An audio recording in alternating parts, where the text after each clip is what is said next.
rocpodcasts.com. AirWreck Radio.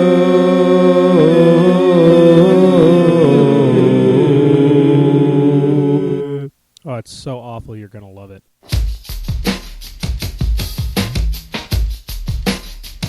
Well, here they come again. They heard that things were happening. With mics in front of faces, their lips begin to flapping. They talk about world and local news reports, and even Steph Michaels, cause she's a doggy whore.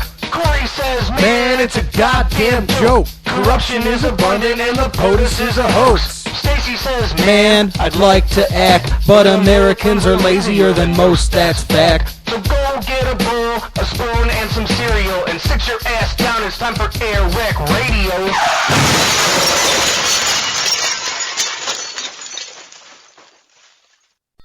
Ladies and gentlemen, this is your captain speaking, and thank you for choosing AirWreck Radio. We'd like to apologize in advance if there's any inconvenience caused, but we're going down.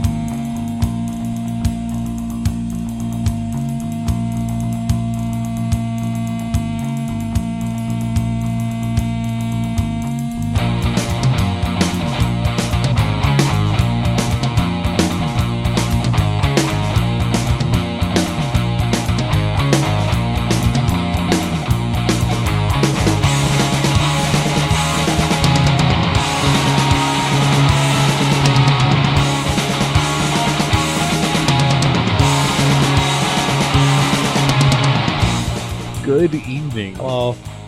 And thank you for listening to AirWreck Radio. Dum, dum, dum. New tagline. Your first choice in second-rate podcast. Yes. The second best thing you are likely to put up with today. It is the 9th day of December in the year 2013. I'm Stacey. He's Fuck you. Stacey. And, well, now I don't know what I'm doing because you fucked up my rhythm. I don't know how to... I'm Cory, and this is episode 031, episode 31. Wow. Of AirWreck Radio. That means we've had as many shows as I had years, I think last year, but I stopped counting after 30, so I might be 32. Yeah? Yeah. That's possible. I definitely was drunk. Yeah, I think I'm 32. I was definitely here and drunk for 30. And I was definitely here and drunk for 31. That's not true, actually. I was pretty stood up for my 30th birthday. I was here for your 30. Nuh-uh, we went to the strip club and you didn't go because it was just me and Tammy and Dave. It's the saddest dirty 30 ever because Just Dave that you didn't had have his party ID here. and the bouncer was being a prick about it. And I'm like, come on, man, look at Dave. This guy is clearly 21. Well, He was maybe like, I'm wrong. oh, well, I thought you that's had the your party rules. here. No, we went to the strip club. Even though no, I definitely didn't go. Fuck that. I don't got the kind of money. Sorry, I love you. Happy 30th birthday. Yeah. I don't have the kind of money. I'm not going to the fucking strip club. Fuck that. I like my beer, like my draft beer, without water in The it. bouncer was a dick in a box to Dave. Exactly, dude. You know what I'm saying? You got asshole fucking bouncers, strippers that just want your money, and watered down booze. I'm good with most of that contract. And I'll even put up with the dickhead bouncer, except when you're rude to my friend for no fucking reason at all. Like, we were walking in there loaded with money to spend at that bar, and that bouncer took all that money from all the girls that would have been dancing that night. That's what happened. Because we left. Oh, he finally decided he was going to let Dave in. But I was like, no, fuck it. He's a dick. Let's get out of here. Well, you should have tried a different strip club. There's I don't I don't like strip clubs enough to drive around. Just make plans for it, not drive around. Yeah. Anyways, Sorry. AirWreck Radio, in conjunction with ROCPodcasts.com, are here to bring you amazing podcasting content. How amazing is it? It's this amazing. It's I'm holding my hands very far apart. It's unbelievably amazing, and that is a great visual on the podcast that you're not actually doing. That's okay. I didn't actually do it, so whatever. They won't even know. It's They do theater now. of the mind. They do now. No, they don't. They weren't even listening. Who could If blame what them? you did was Theater of the Mind, is what I did Spoiler of the Mind? Yes. Actually, what we do every week is Spoiler of the Mind. Take that, our listeners' minds. We were recorded in the Hideaway Brewery Studios. Ooh. Fake radio, doing fake reads for real beer. Tonight's beer of the week is a newsie to the AirWreck Radio studio. It's called National Bohemian Beer. Natty It Bo. features a comic book, a drawing of a guy, and Who they looks call him. suspiciously like the Pringles guy with one eye. He does look like the Pringles guy with one eye. They call him Natty Bo. This is a beer you can buy in Maryland. One of our friends, a friend of the show, brought us a 20-pack case, if you would. Do you think he'd come on the show just to, like, it be totally contrarian? Oh, I don't know. That might be fun. That'd be cool. He brought us a 30-pack, so we're going to drink it. On the can of Natty Bo, it says, "Oh boy, what a beer!" And I'm inclined to agree. What a beer! Oh, Free boy. commercial for Natty Bo. Yes, National Bohemian, Available in not Rochester. from the land of pleasant living. However, Rochester. it is brewed in good old Milwaukee. And parent company is Ball Beveraging. Yeah. I bet you could probably find it. If you dug deep enough, I bet you could probably find it at, like, a Beers of the World kind of place. I was just at Beers of the World, looked for it, didn't find it. Didn't find it? Also looked for the while at the the Best of Rochester gala that we went to. Yeah. We had the privilege of tasting some fine beers, and one of those beers was a coffee stout, and I loved it. But I don't know who the brewery was that was there. And the distillery. Was it the distillery? It was the distillery. Oh, I bet I can just go there and get it. I bet you can. They But sell I mean, crafts. like in a growler. Yeah, They sell growlers. I went to Beers of the World looking for it because it was really good. See, this is where my Jew kicked it. Damn it, I was just offensive, and I've been trying not to be. That's where my cheap person who doesn't like to spend monies and makes copper wire. Keep up the effort on the not being offensive. You're making Damn progress, it. I think. At least I feel bad. I guess. Sorta. Is that true? I feel bad people will hear it. I had to listen to it, so I'm sure they all feel bad too. Oh, what an asshole I am. Anyways, I went with the a whole ass. I went with the distillery's house blend beer. Yes. Do you know why? Tasty. Because you like vanilla ice cream? How much of that cup of that beer that you like did they put in there? Not enough. Okay. The cups were tiny, and the portions inside the cups were disappointing also. If you went with the house beer, it was full. The little cup was full. Yeah, some people like... I went for freaking quantity. Some people like quantity, some people like quality. Yeah. I'll tell you, I only had a couple of the little beers before I switched to the bigger little beers. The house blend. But the house blend was all right. The coffee stout, listen, beer drinking listener, if you are a fine beer drinking listener... Wait a minute, we have listeners? We do. If you're somebody who enjoys good beer, might I recommend you try the distillery's coffee stout. It was awesome. I loved it. So I went to Beers of the World looking for it this week. Couldn't find it. Also couldn't find Natty Bo. Natty Bo. Well, so that ties up the Natty Bo plug. Yeah, where the fuck were we? What I did, we were on the Hideaway Brewery thing. We hadn't even gotten into the show proper, but too bad. I did have a chocolate porter that was quite tasty. Chocolate. My cousin likes he's got a chocolate stout. I couldn't find a chocolate stout either. And he loves it. He's like, it's like drinking chocolate. And I know they have chocolate stouts at Beers of the World. I just couldn't find it, and I got fed up with looking, so I grabbed the chocolate porter that I had found. It's like a sea of beer. It's the foam is the best part. It's not like you ever get a foamy beer and be like, oh, now I gotta wait for this foam to go away. When you drink a porter or a stout, it's completely reversed. The foam is where it's at. It's like the foam on the cappuccino. Yeah. Cappuccino is not a cappuccino without double foam. Put the foam on it! More foam! Do you order a cappuccino like that? I've never drank a cappuccino that didn't come from a gas station pushy button machine. So what you mean to in say my is life. you've never drank in a cappuccino. Yeah. And I think that what you actually mean to say is I've never drunk a cappuccino. Yes. Yes. Whatever. Drank in. Took in. I think I said drank. You definitely said drank in. I know Luckily- you said drinking, Because but I was copying you. I'm pretty sure I said All drank. right, well, good news. We record this show. yeah, so, so we'll find out later. We'll won't have we? at least 2 listens.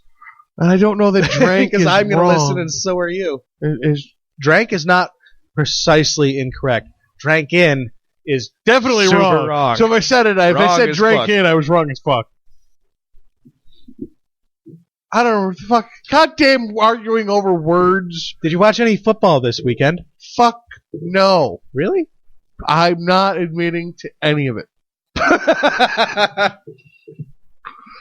Is that Nope. so? I'm not admitting to it. I don't watch this. While you people were watching football, I was watching fucking football.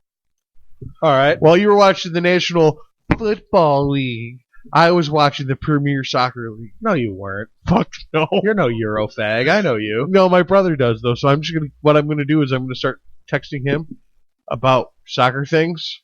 Be like, dude, tell me what happened in soccer this week. And whatever he writes me, I'm just gonna read and call that my contribution to SportsWreck. Yeah. Yeah. There you go. Wow. You're really turning SportsWreck into AirWreck. I'm just going to co-host to make him put all the content together. I don't know. And then I'll produce the show. And yeah, that's what Bill's for. I don't do any of the research. I know. He does all the research. I just produce the show. I know. He's like Bizarro me. And all I do is take him off track. That's all. Yeah. It's pretty much it. I see you've listened to both shows. Did you watch any football this weekend? But I'm always the guy who wants to make a podcast. So fuck you people. I'm going to get a podcast going with Bill. We're going to call it Content. That'd be great. I would totally subscribe. There'll be microphones, but they won't be plugged into anything. So we'll need a live audience. I would totally subscribe. I've got to piss. So did you watch any football this weekend?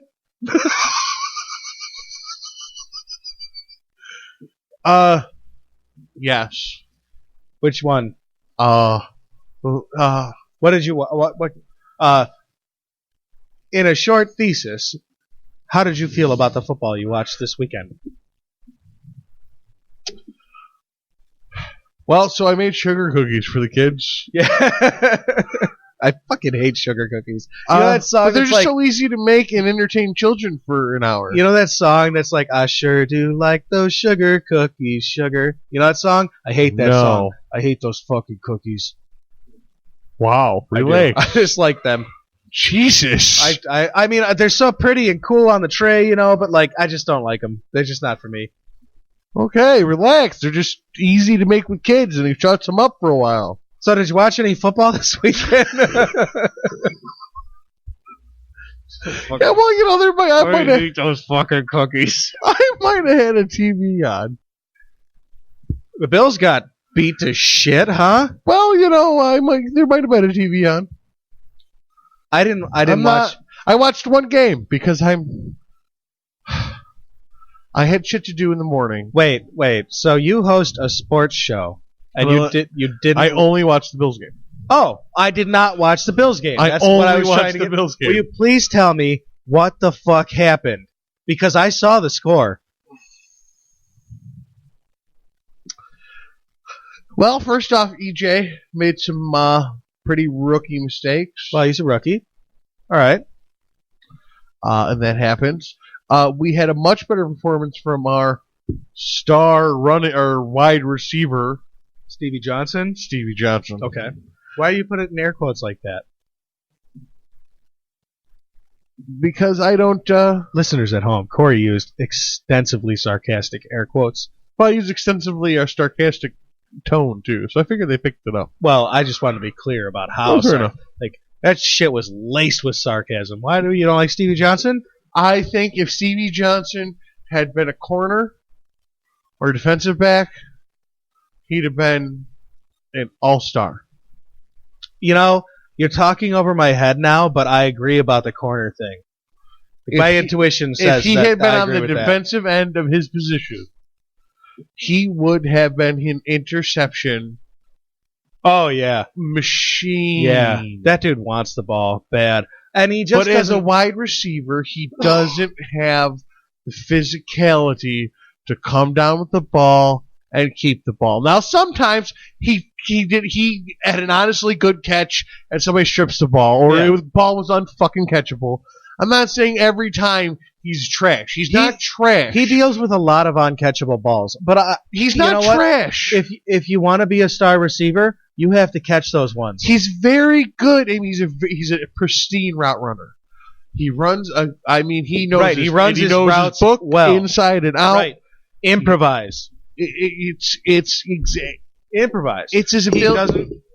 In my opinion, it's his physicality. He's just not physical enough a player to keep a hold of the ball and to come down with the ball. Now, had he been in the defensive end of that and been on a corner, but in coverage, riding out the ball with his route running ability, with his speed, and with his ability to catch, he'd have been an interception machine. He'd have been punking receivers left and right. But as a wide receiver, it's a different level of catching that's expected from you. Yeah. You know what I'm saying? Like, I don't really expect coverage to catch the ball. I expect them to cover the wide receiver. Do you know what I'm saying? Yes. But if they can catch the ball, they do. And he would have been a master. He'd have been unbelievable. But guess what? He wanted to be a wide receiver, and he's just good enough a catcher to be a wide receiver, and it's keeping him from receiving his full talent. Dude makes some... This is Guy's opinion. This is a guy's opinion. Yeah. He definitely makes some explosive ass plays. So you're saying the Bills lost by a score of 1,000,000 to 1? I'm telling you, because of Stevie Johnson. If he's supposed to be okay, if he's supposed to be in a spot, he's gonna fucking be there on time, without coverage, 99% of the time. Very rarely is he not gonna follow the play. Yeah, perfectly. Yeah, and if he comes down with the ball and gets out of coverage, guess what? It's a wrap. He's gone. You're not. It's coming down with the ball and keeping the ball when you get knocked down. That is the hardest part of being a wide receiver, and he just, in my opinion, hasn't proven to me that he's the best of the best doing that. But he wants to talk like he's the best of the best. Check his Twitter. He'll tell you exactly how good he is. And that's the thing I don't like about him, is that he's like so... He's one of those, it's not my fault. Now because he follows his routes. He runs his routes, man, and you're right, he does. He's always where he's supposed to be. But you can't, where you're supposed to be is where the ball is. That's where you're supposed to be. And I'm just going to say this all again on Wednesday night. Now, however, and for our losing, our running back core got shut down. Our running back core, which is pretty much Fred Jackson and C.J. Spiller, and was Tashard Choice up until last week. He was the third string and the alternate out. Did they cut him? We cut him. Choice? Yeah. Oh, that's a bad choice. He got picked up by the Colts. I bet he did. He's not bad. I mean, he's very a good choice.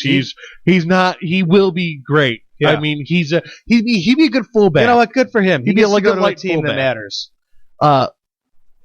Yeah, you go to the team that matters and be a good light fullback. I mean, he could be a second string fullback, and that's better than being a third string wide receiver or running back. Yeah. They got shut down. The defense. It was just a battle of defenses and offense that couldn't. Our defenses were pretty evenly matched, but their offense was better. Yeah. That's why they have more points. We just couldn't fucking produce. We just 3 and out, 3 and out, 3 and out. What a and terrific statement that was. Their offense was better, and that's why they got more points. Well, sometimes your defense sucks, and that's why you got more points. Right.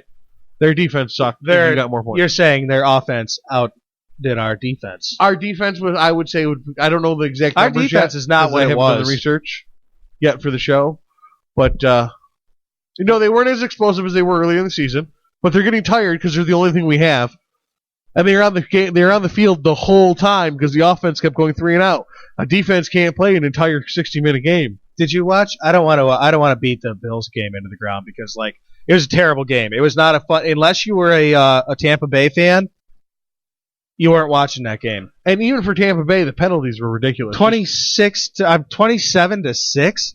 That's a boring game to watch. It's not Sure even a was. fun game. Unless you're a Tampa Bay fan, then it's a really awesome game to watch because your team's out there running the fucking For schooling. their stadium that had 6 people in it. Right. I mean, it's an 80,000 seat stadium, and I mean, there might have been 50,000 people in it. Was it at Seattle. Oh, is it? Or I mean, not Seattle. Yeah, Tampa definitely. Bay. Why would it be? Oh, because that was the next game I was going to talk about. Yeah, because it was very warm. I watched the Philadelphia-Detroit game. Yeah. Because that shit was fun, dude. Did you watch any of that game? Did you catch any of it? I watched when the transmission from the Bills game went out in 80-degree weather with the sun shining. Yeah. The transmission went out on the Bills game. A whole different world on the Detroit-Philly game. I went over to the Detroit-Philly game. That was a whiteout. For most of the game, and then it cleared up. It did clear up. But when I tuned in, there was like 4 inches of snow, 6 inches of snow. And you couldn't see the friggin' Lions because they were wearing their away uniforms, which are white. There was a replay going on when I tuned in, and it was about whether or not the guy caught it or fumbled. I don't know. It was about the position of the ball in the guy's arms. You couldn't fucking see. In the replay, you had no idea what was going on. So the ruling on the field stood. Yeah, the ruling on the field stood. They finally got a call right. It was because they couldn't see, so they got a call right. That's what it takes in the NFL to get a call right, is complete invisibility. What a fun fucking game to watch. It was like watching a bunch of fucking millionaire kids play in the snow. It was beautiful. It was the American dream. Well, it's funny how everybody says that football is a game that you should be played in the elements. Everybody cries when the lightning comes and they have to suspend the game. You don't play any sport in lightning. You don't even do drum corps in lightning. I'm aware of that. But everybody cries about it in football when it happens. And everybody... Oh, I wasn't crying. I thought it was awesome. Like, you're supposed to play the game, because they wasn't your team and you weren't invested. Oh, even if I was, I would have been like, this is a fun game. If you were like a serious Lions fan who were still in the hunt, you know what I'm saying? You would have been more invested. But I lost my point. Everybody bitches and cries that football's a game that's supposed to be played in the weather until you're a fan and you're invested, and then it's, well, that fumble wouldn't have happened if they weren't playing in the snow. Oh, a lot of things. Well, that catch would have been. That catch would. I watched a guy miss a catch. Right, the ball came right in, and it nailed him in the bicep and bounced off. And all I could think was, "Oh my God, that ball is so cold." Can you imagine how much that fucking hurt? Oh my God, Jesus Christ! I would go home from work. If that happened to me, I would go home and be like, ow! Ow! Oh, I set a bucket on my penis and I gotta go home now. I actually worked that whole day, with the bucket on the dick story. Yeah, that has yet tell the listeners to be told on the AirWreck Radio. You know what this is? Folks, here's what happened. You'll find out some other time. See, I knew. See, I told you it was coming. Definitely. I said, this is a tease, and it happened. Bucket of metal on the junk. Film at 11. There might be a poison in your house, and your kids might be playing with it more. News at 11. I don't think I'm going to watch. Oh my God, my children! Thanks for the advertising, folks. I don't think I'm going to watch football anymore. I think I'm really going to learn to like soccer. I don't know that I care about soccer enough to. I might watch like you have. I don't know if I'll replace football with another sport. I read an article this weekend, and I had done an article before on the show about how the NFL was like bilking taxpayers. But the NFL itself. Yeah, we talked all about stadiums and shit. Yeah, the NFL itself is non-for-profit status. That's disgusting. Can I ask you a question? Yeah. If the corporation, the NFL, the corporation, National Football League Corp, right? Yeah. Is a not-for-profit organization? Yeah, they're like the Church of Jesus Christ. Do they pay Saints. taxes? No. No, that's what that means. They don't pay taxes. all that money that they generate, they don't pay income on it. They don't. I mean, the players do. The players pay income tax and shit like that. But like, So hold on a second. Let me get this straight. They don't really do any actual work. What they do is the NFL, who? the National Football League. Well, they do. I mean, they do Hold the on. work that it takes to run a mega business. The majority of the work involved in football is done between the teams, the TV companies, and the production staffs, which are none of them are the National Football League employees. Okay? No, certainly. What you got in the National Football League employees are the executive. It's the executive branch. It's the paper pushers, the Yes. bean counters, and Yes. the rule makers. Yes.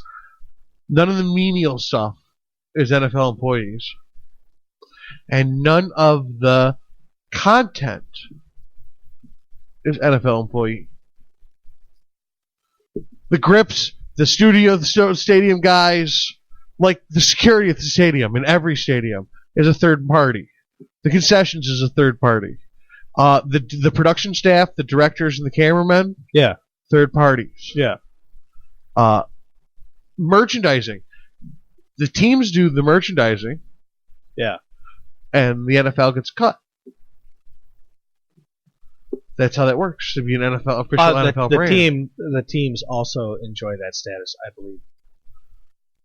I don't know that, but Well, they don't pay for their that's not stadiums. I mean, they not do exactly pay a the rent point. on the stadiums, but they don't pay nearly the cost of the stadiums. But that's not exactly my point. So my point is they pretty much do the middlemanning and the strong arming because they've got the legal team and enjoy tax-free status like a church and don't pay any taxes. or a school. So they're the fucking mob. It's a little disgusting. It's one of those things. They're organized crime. Corey, as we've been doing this podcast, I've started to like really like. I always knew there were some things wrong, but now I'm starting to like get an understanding of what those things are that are wrong. And this is an example of like a small thing that's wrong, but a thing that I'm kind of done contributing to. Now, am I still going to enjoy my local team playing a game? Yes, I enjoy the sport. I definitely do. But I'm done with the fucking hype. I'm done with tuning into the Super Bowl and the playoffs because, like, my team's never there. Who fucking cares? None of the teams I'm not making... I was over making plans for it years ago, and I'm not telling anybody else to do the same thing, but I'm done. Football is interesting. The sport is interesting. But the way the NFL fucks taxpayers is disgusting. Disgusting. Gross. So you wanted to talk about another game. Would you like to segue into that? Or would you like to move on or stay on this? Oh, there's so much here. It's gross. Like, I'm just going to have to steal all of this and put it on the sports show. I don't need any better numbers than the knowledge, the sure and certain knowledge that the NFL enjoys tax-free status. You know what? To know that that's disgusting. To know that I'm done. I'm washing my hands of it. It's gross. It's gross. That's not exactly where I thought where we were going when you said I'm done with the NFL. It's disgusting. It's gross. It's gross. Yeah. I was like, oh, here we go. I know what he's going to talk about. And then you were like, tax-free status. And I was like, oh, what now? Yeah, I don't pay taxes. Oh, who now? I pay taxes. And then I pay them because I buy the official merchandise and I go to the games. You could basically... And I watch it on TV and sit through all their fucking advertising, which they stop every 2 seconds to advertise to me. Look at it this way. I have an apartment, right? And I throw bomb parties at that apartment. Now everybody comes, and I pay rent. I pay $1,000 a month. I pay in rent, but I make $20,000 a month throwing these bomb parties because I have covers and I have donation bins. And during these parties, I drinks. stop and I recommend to everybody that they try the Patron with the grenadine or whatever the kids are doing these days. I recommend you stop at stall 2 for the cocaine. And Patron pays me to stop the party and encourage my guests to drink that. And I pay rent $1,000 a month. What I make, $20,000 a month. You know what I don't pay? Property tax. Because I'm a renter. And it's just like that in the NFL. That's exactly what it's like in the NFL. It's disgusting. Unless you're like a college student making $20,000 a year, paying $1,000. Then it's awesome. I saw to party. To MC a party. Was that National Lampoon's? I don't know. With the college kid, Van Wilder. Oh, it's like right. Van Wilder. It's like the NFL is Van Wilder. Yeah, it's all under the table, I guess. Who knew? Who knew? Gross. Who knew? I thought you were going with the fact that the NFL's fixed. Oh, I don't care. It's a job. It's a work. They're fucking screwing with us. The sport that I love, that I've been following my whole life, they're screwing with us. It's a job. It's a work. It's all fake. It's boxing. It's boxing. It's 1990s fucking boxing. Wait, boxing is fake? It was. Are you sure you don't mean wrestling? No, I mean boxing. Huh. It was. Well, it was. Listen, in the 90s, there was a lot of people getting paid to lay down. This is much more abstract than I'm prepared to go. Getting hit and laid down. Yeah. Is what happened a lot in the 90s. Mm-hmm. Here's $1 million. Lay down. All right. Hey, man, it's one loss, right? We're going to give you $100,000. It's one loss. All you do is fight for 3-4 rounds. Let him get a clean shot on you. Lay down. Don't get up. Wait until he rings your bell. Let him get a clean shot, ring your bell, and lay down. Here's $150,000. All right. That happened in boxing. It was easy to do in boxing because it's easy to convince one guy with some green to make a move or to do something that he doesn't want to do. Yeah, one guy. One guy. It's a little harder on a larger scale like the NFL. It doesn't mean it's impossible. No, it's not harder. It's more expensive. Yeah, exactly. It doesn't mean it's not possible. Yeah. We all attribute professional wrestling, it's a good example, you brought it up, as being fake because we know. It's just a military fact. They don't try to hide it anymore. Yeah. In the 80s and the 90s, when professional wrestling was making its first real run as a force in sports, people were convinced, and they tried to sell it as real. As the matches were real, the moves were real, the stories were real. Yeah. Everything was real. Well, they tried the same thing with the Blair Witch Project. Oh, yeah. And it worked. The movie made millions. They implied with the Blair Witch Project that it was real. But I'm saying, They never said it's it. an apt comparison, I think. Yeah, fair enough. But then eventually we all found out, so they were like, well, they literally, and Vince McMahon is a genius, because he literally was like, well, yeah, of course it's fake. It's been fake the whole time. Y'all knew it was fake, or at least we thought you knew it was fake. Yeah, of course it's fake. It's all a joke. Keep watching. And he's a genius. He just played it off like it was the way it was. Yeah. So for years and years and years, boxing was fixed.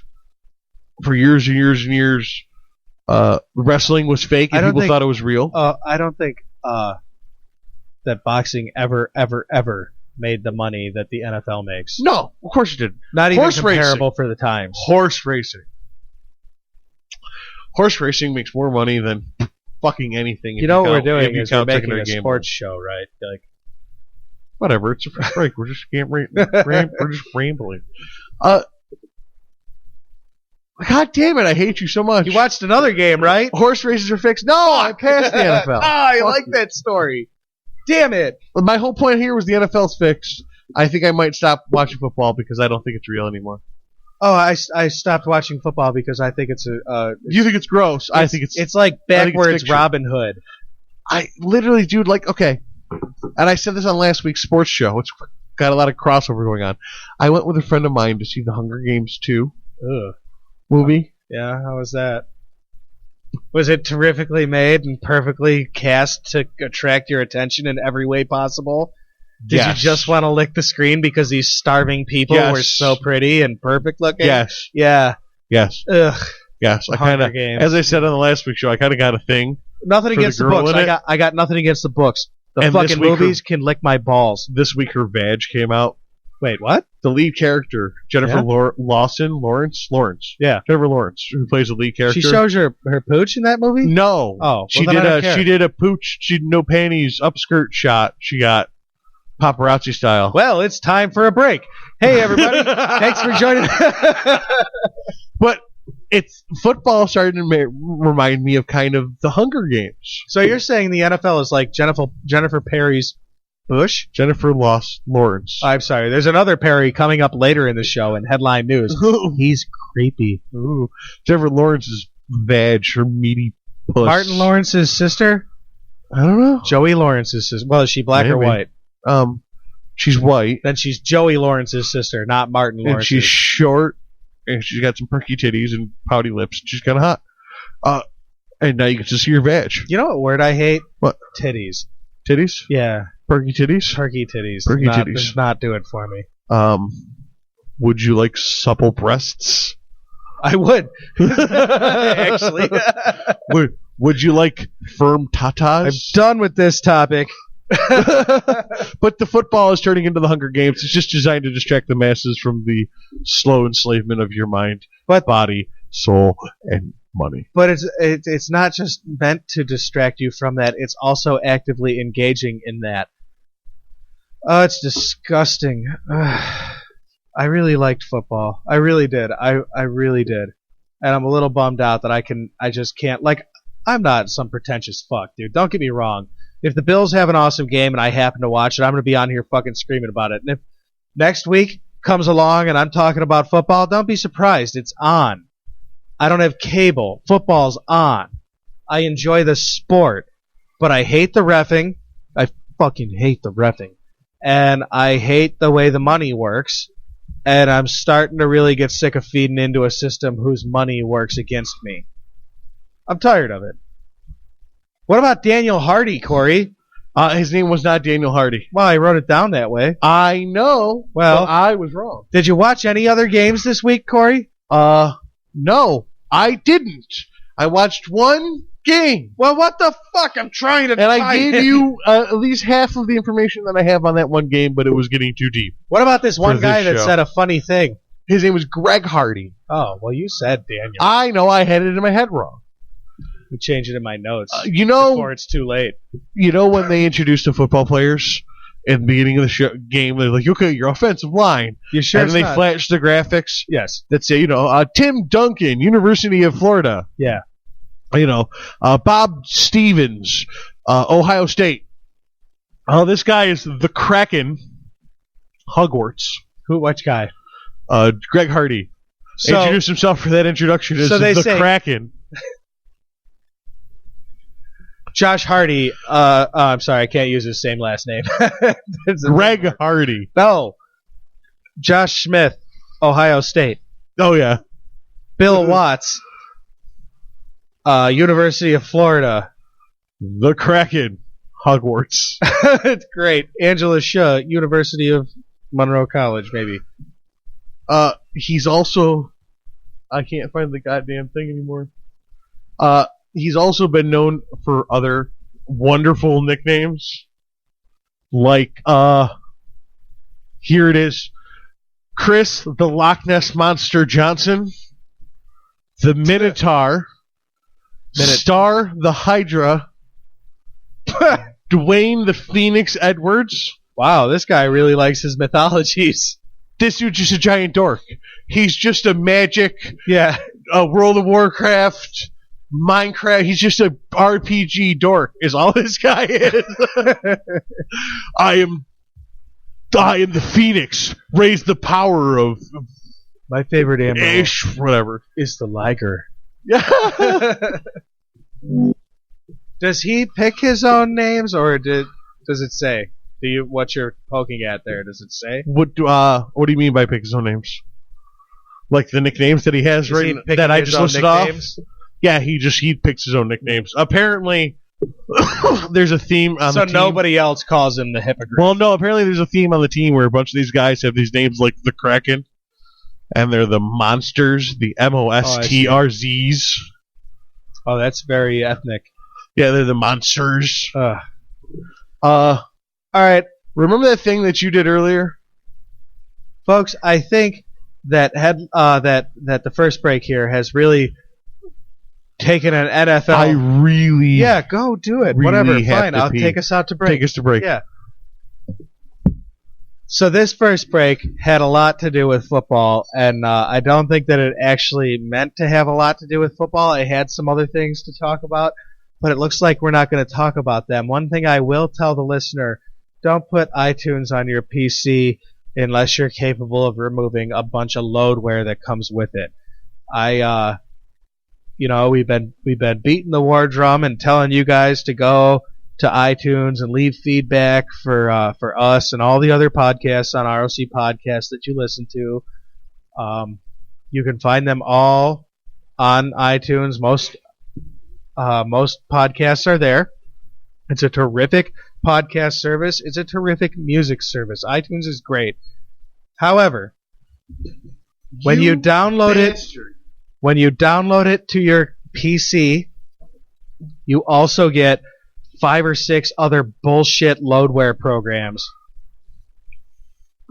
that are just like, I don't think you read your prompts. I had something offering to it didn't even offer. It was like scanning my fucking my registry, which is always, listen, if anything offers to scan your registry, that thing is bunk and you don't need it. Yeah, no, I don't Get use any that registry shit cleaner, out of no. here. I had another thing offering to give me a great way to get apps from the App Store. I don't need apps from the App Store. I don't. Not on my PC. If I did, I'd use Google Play. Obviously, I'm a Google user. Even if I wasn't, I would still use Google Play on a PC. I have a PC, not a Mac. Don't give me all your fucking Mac heebie-jeebies. So, downloading iTunes, also downloaded 5 other garbage programs. And one of them, Corey, you thought was what? When I downloaded iTunes years ago, I got QuickTime. QuickTime.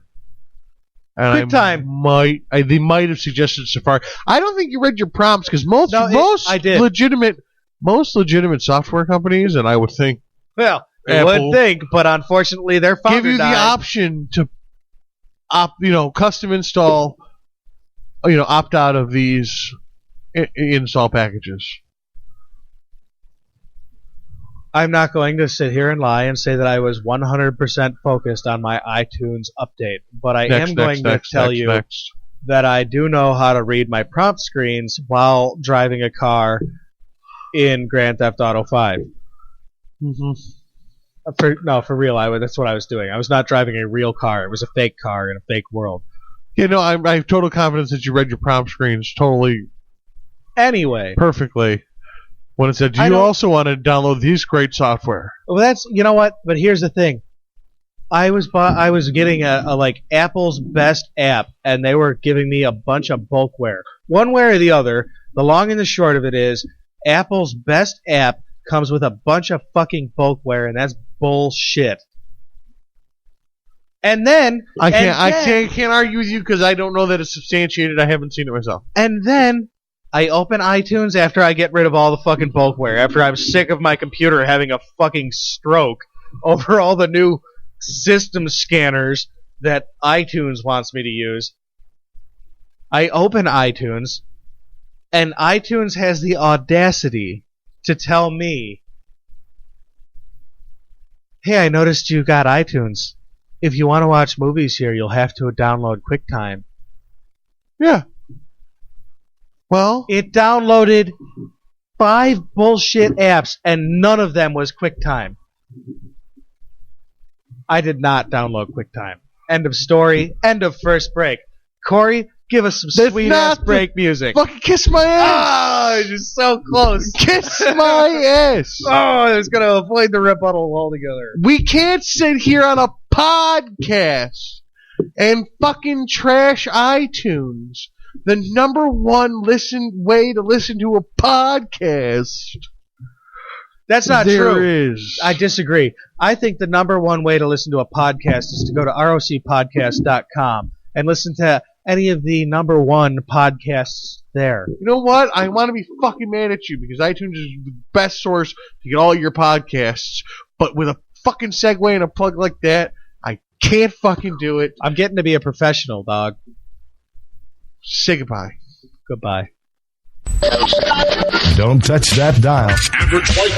We will now administer the test for the Rorschach Inkblot test, Father. Now, I am going to hold up a series of cards, and you cannot take too long to answer. You have to answer immediately, right? When I show you the card, you will answer. Here is the first card. Right, you naughty bastard. Oh! Quickly. Like a supple young boy. Okay, so and then this one here? Also like a supple young boy. And this one? Oh, it looks like a young boy behind me. And this one? I don't recognize that at all. How did my daughter's picture get in here again? I think you are having some issues with the young boys. I don't see enough of them. Just to answer the question, how many young boys can you get under your robe there? Oh, exactly 3. Join Pat Sevens and Roy Q. Gordon every Monday for a new episode of Average White Men. Tell us about your band, guys. Tell us about your band, guys. Tell us about your band, guys. Tell us about your band, guys. Tell us about your band, guys. So basically, we're all about world domination through folk music. I'm a musician myself. I Excellent. used to play drums. My drums got stolen. We don't have your drums. That's right, we don't. You better not. Those are not your drums. These are not the drums you're looking for. We're recording. Our big thing right now is recording. So the new album. Oh yeah, the new album. Okay, so there's a whole concept to it. It's 11 songs. Yeah. It might be 12. But it's telling a story, and I won't give away anything except there's 3 guys that go to rob the cola factory in town. Nick is from Pratt, great artist. He's gonna help design a comic book to accompany Well, that's pretty cool. album. Right. The list is just AC/DC right on down to Scorpions, you know. Anything from A to Z, as we call it. Everything in between. Just trying to play all the good step up, make you want to dance music. Youngbloods is a 5-piece alternative rock outfit based out of New York. Our drummer, Justin Dunn, actually the band wasn't even together when he wrote me about playing drums after thinking about it. Good drummer right there. Poor kid. Good drummer's looking Poor for kid. no band. He was so good. Actually, it's funny because he was the drummer of Machine Gun Kelly. Will you donate your arm to AirWreck Radio? Just take We'll it. just turn take it. your arm microphone tattoo into an actual microphone. Don't ask. Guys, tell us about your band, guys. Tell us about your band, guys. Tell us about your band, guys. Tell us about your band, guys. Tell us about your band, guys. Tell us about your band, guys. Tell us about your band, guys. Hey everybody, welcome back. It's time once again for everybody's favorite headline news. Headline news. Tonight in the headlines, I'm going to kick off with a fun story about a nightclub. A nightclub called Plush Night Club. You ever heard? Plush. You know why? Because it's thick and luxurious. You ever heard of this place? No. Me neither. I'm not really into the nightclub scene. You know, I like bars. But I think that if we were in the nightclub scene, we would probably have heard of this place. It's on St. Paul, in the St. Paul district of nightclub action. You know, it's like, if you've ever been driving home drunk from the north side, you got to go through the St. Paul district. So you're going to go right past Plush Nightclub. Home of the one-night shooting, stabbing, hit-and-run pedestrian accident. That'll happen. This place seems to be a clusterfuck. It seems like people go there and get drunk and get into fights. They've had a long history of police incident. So much so that the Rochester Police District dedicated extra forces to go there and shut it down. I'll read you the story that I have put together here. This is from WHEC.com and also from ROC-something-or-other.com. Sorry, I don't have better information than that. All right. Sounds good to me. Plush Nightclub was closed by Rochester officials on Friday. The Rochester Police Department says it will be closely monitoring Plush Lounge on St. Paul Street to make sure they do not open for business Friday night. The nightclub was under scrutiny after an early morning shooting on Thanksgiving that left 4 people hurt. Earlier this week, the club's conditional license was revoked, closing the bar until further notice. Police Chief James Shepard said that Plush Lounge violated certain parts of its conditional license, including issues with security staff and the number of violent incidents outside the bar. In response, Plush left the following message on their Facebook page.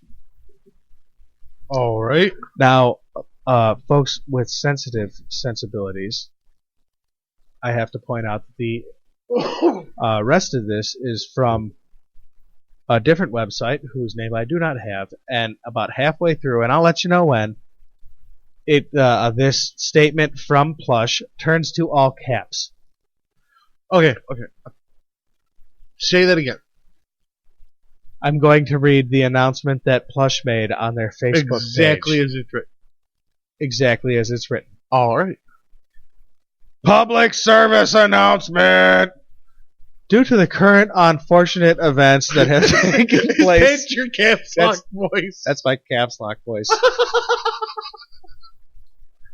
Due to the current unfortunate events that have taken place at Plush Night Club and Lounge, parentheses, that could have happened anywhere, like the mall, the bank, Toys R Us, Chuck E. Cheese, and Walmart or Target, etc., semicolon, and I bet y'all won't stop going there, end parentheses, comma, which have gained top spot recognition on local news/media channels, giving the establishment high negative and unsafe views by the local and surrounding community, on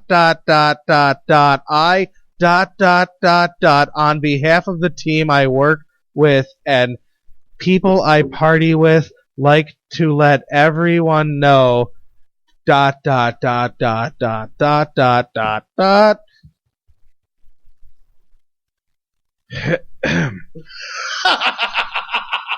this Friday, first Friday, December 6th is still going the fuck down, exclamation points. We gon' party, we gon' drink, we gonna have a damn good time on the Sagittarius side of tangs.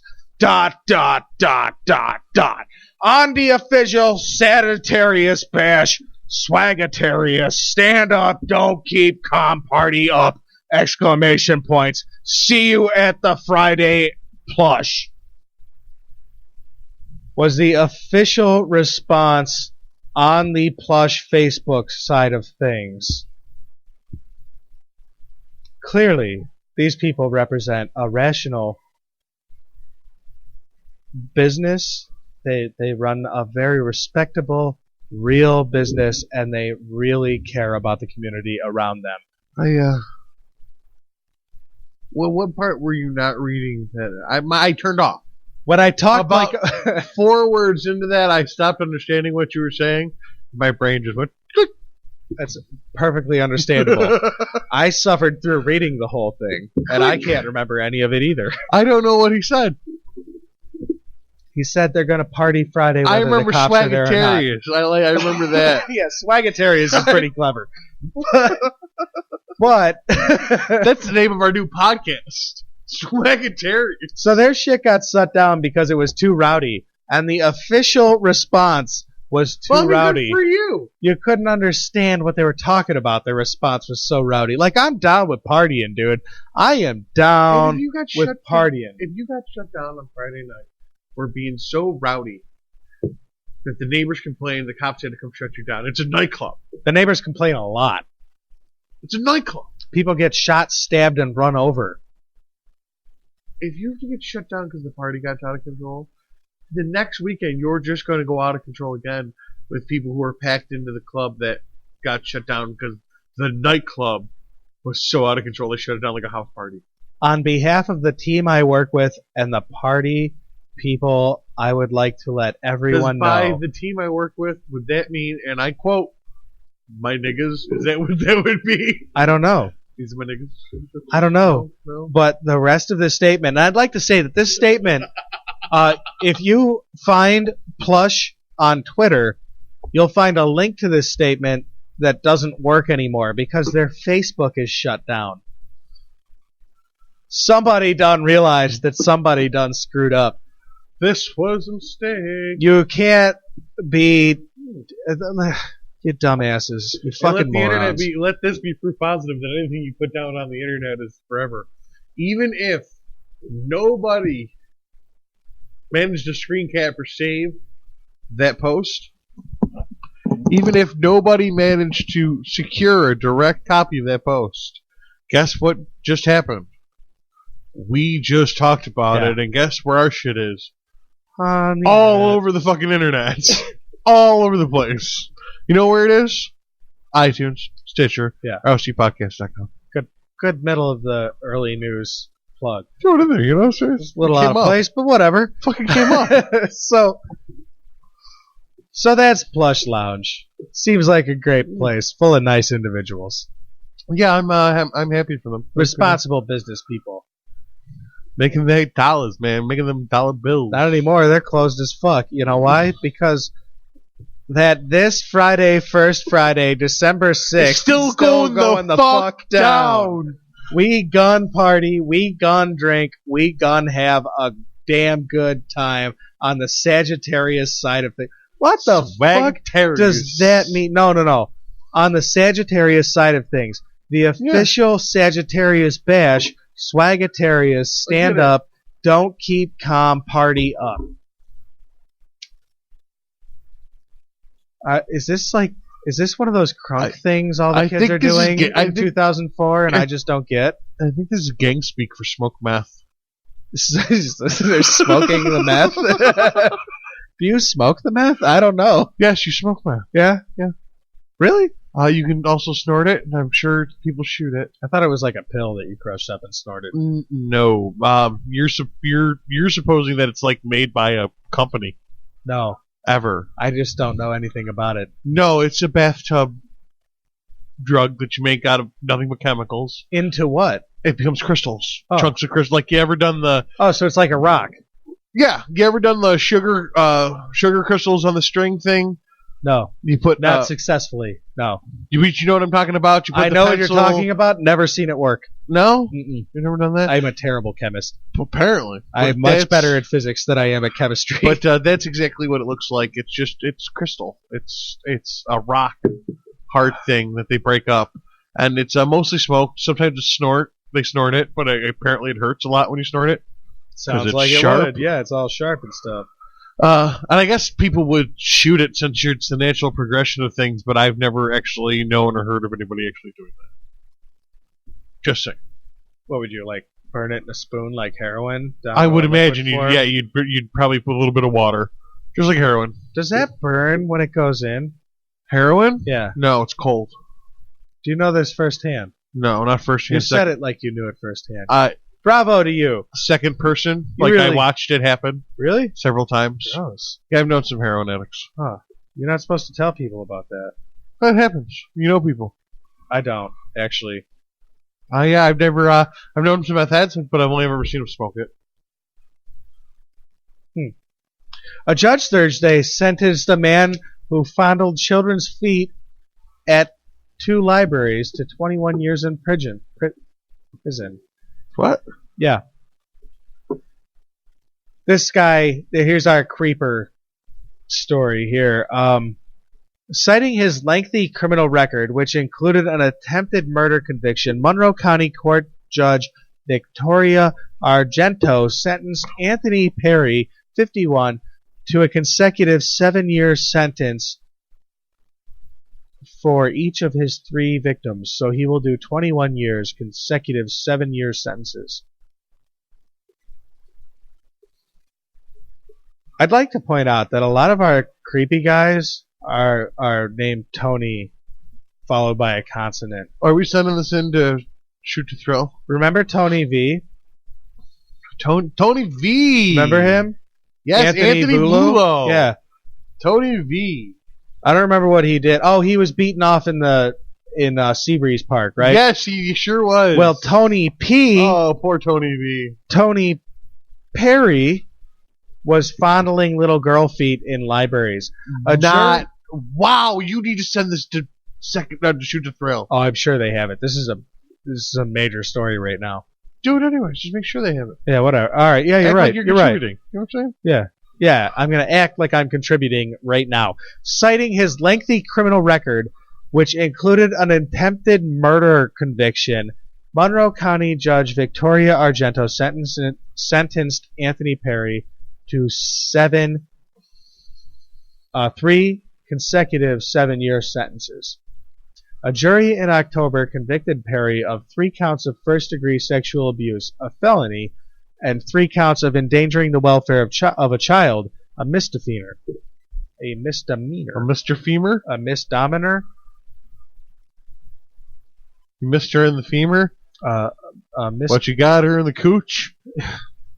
No, only in the feet. It says, hey, Anthony P.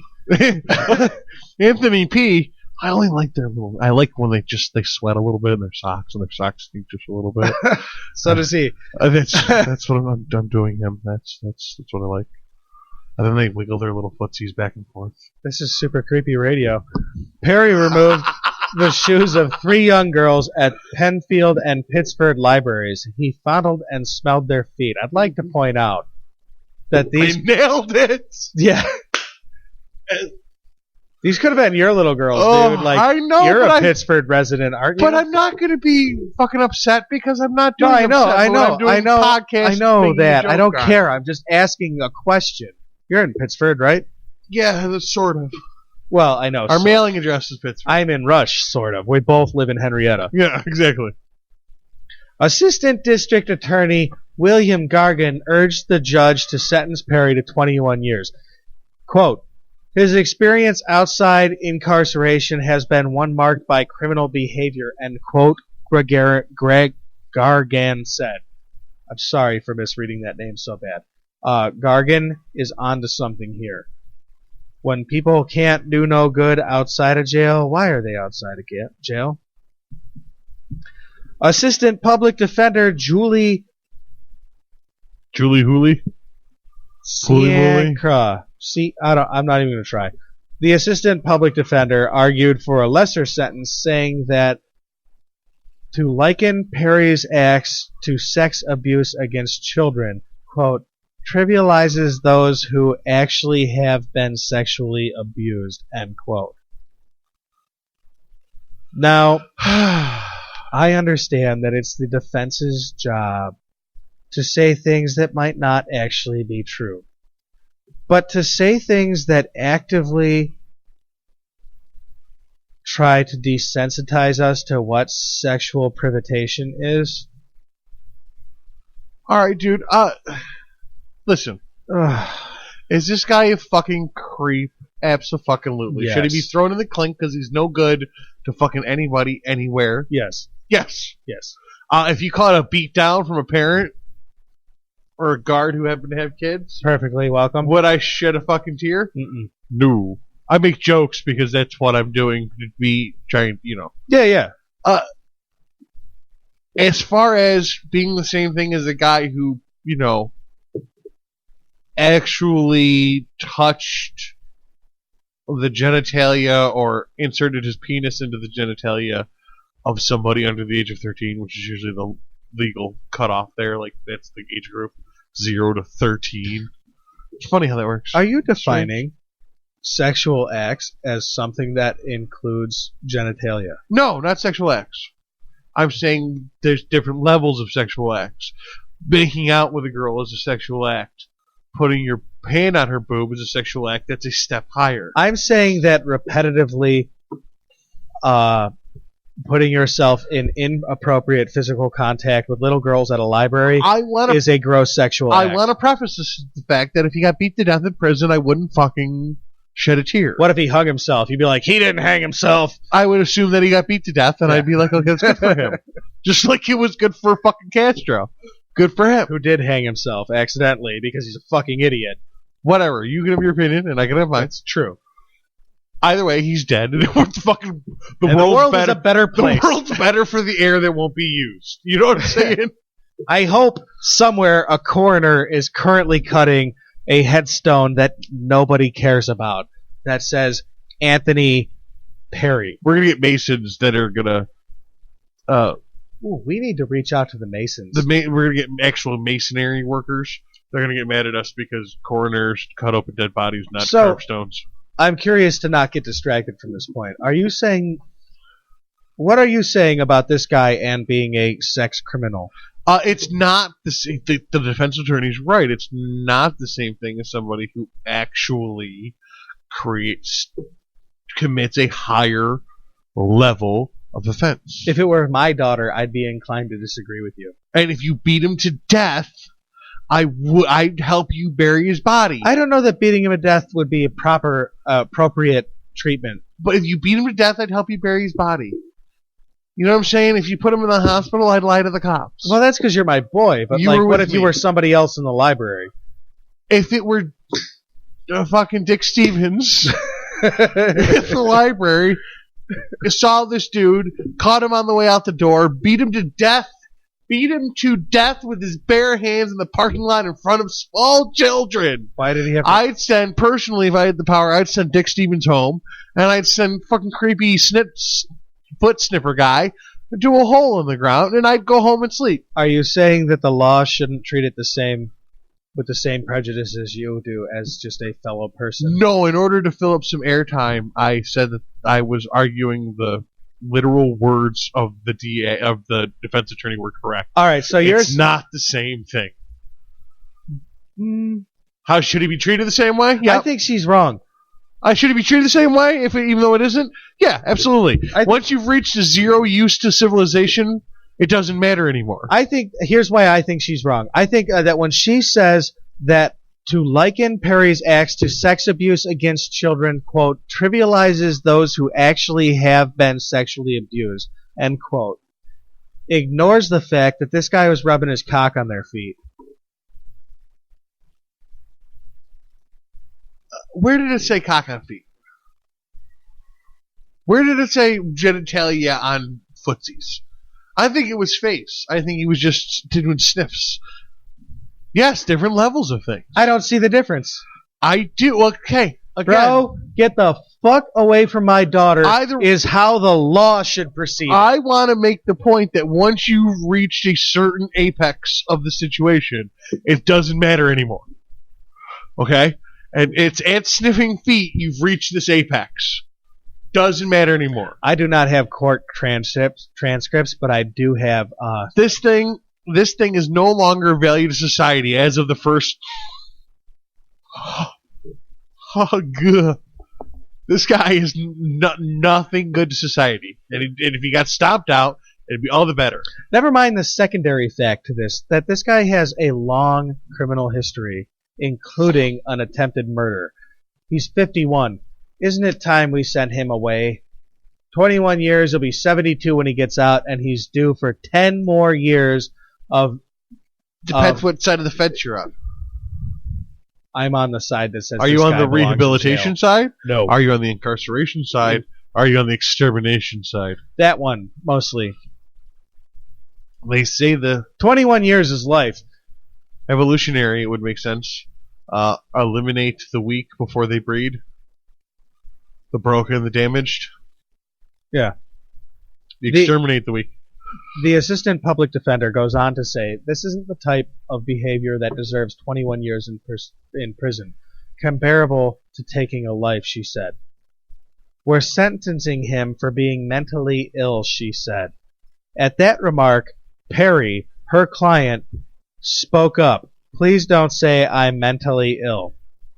Given a chance to speak, Perry launched into a rambling, disjointed diatribe that wrapped nationwide tragedies into a conspiracy that somehow culminated in his conviction. I'm innocent, he said.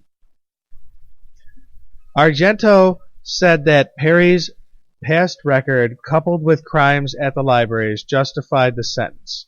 That's the judge. Kids should be able to go to the library without being afraid, she said. Well, that is a blanket statement that has really no bearing on this case. Sex offenders should go to jail or be exterminated, and that's how I feel about it.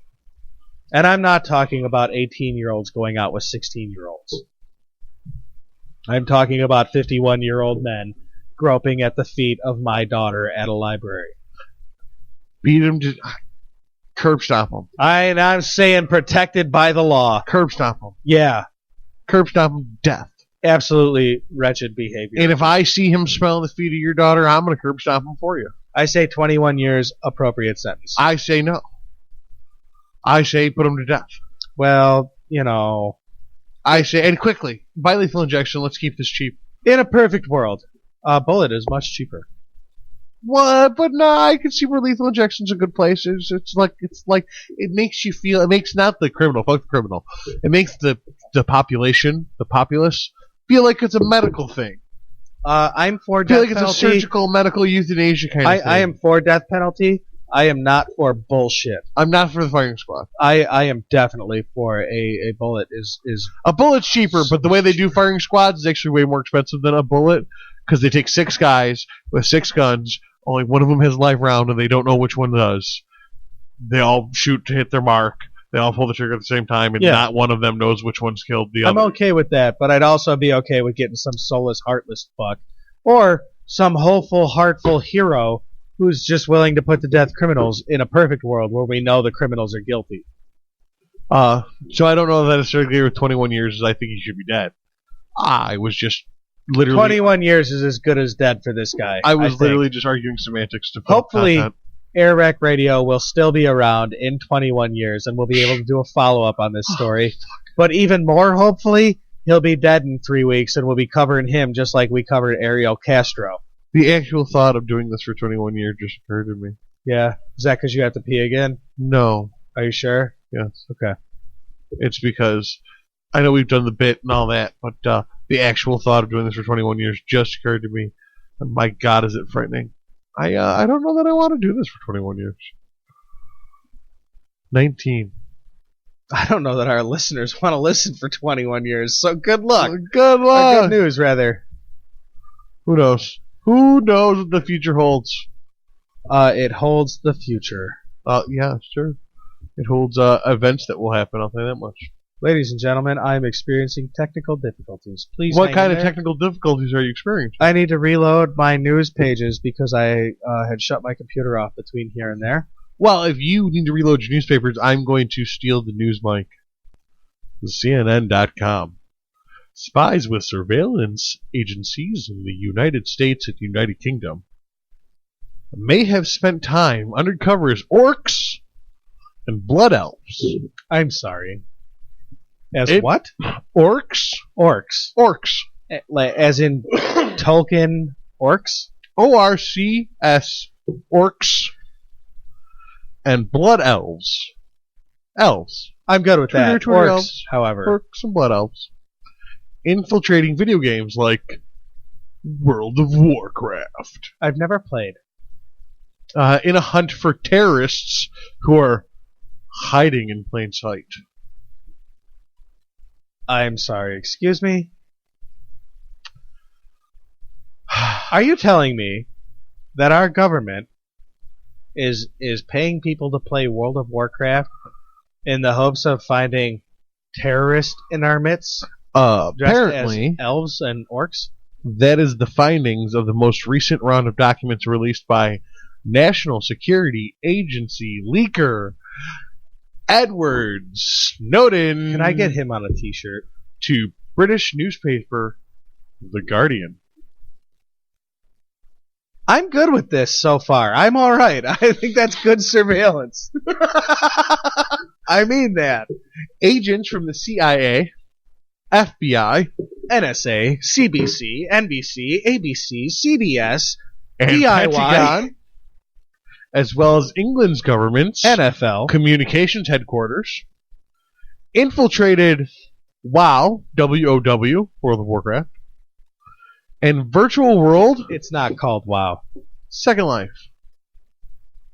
That's a misnomer. Whatever.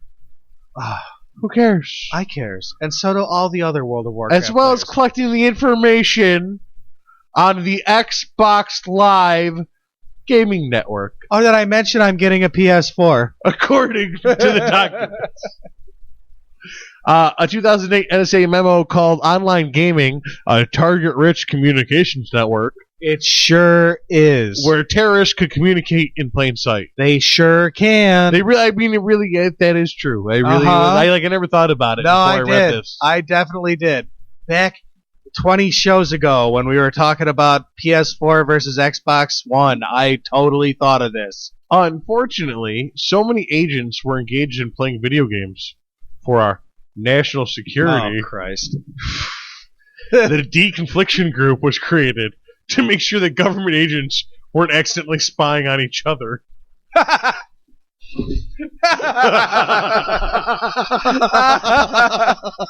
Could you imagine? You're Fox Mulder, right? Yes. And you're playing World of Warcraft trying to catch Stan Smith. Nice to meet you, strangely short, slightly attractive redhead. Right. No.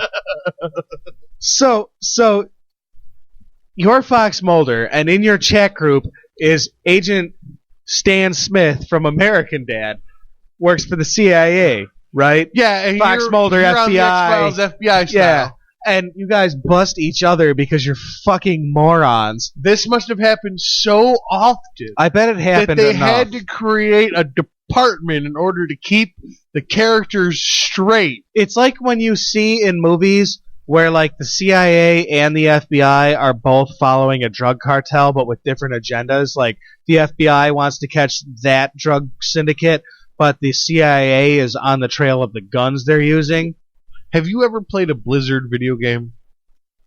Warcraft? Yeah, World of War, Warcraft. I played Warcraft 2. Diablo, and I think Minecraft. I don't know about Minecraft. I played Diablo. I was a Diablo guy. I definitely did not play Diablo. But you played Warcraft 2. Yeah. Okay, so everybody, we can pretty much say that everybody who's into video games and technology probably spent some time playing a Blizzard game, right? I have. According to Blizzard, official company statements, World of Warcraft is their most... excuse me. I said that wrong.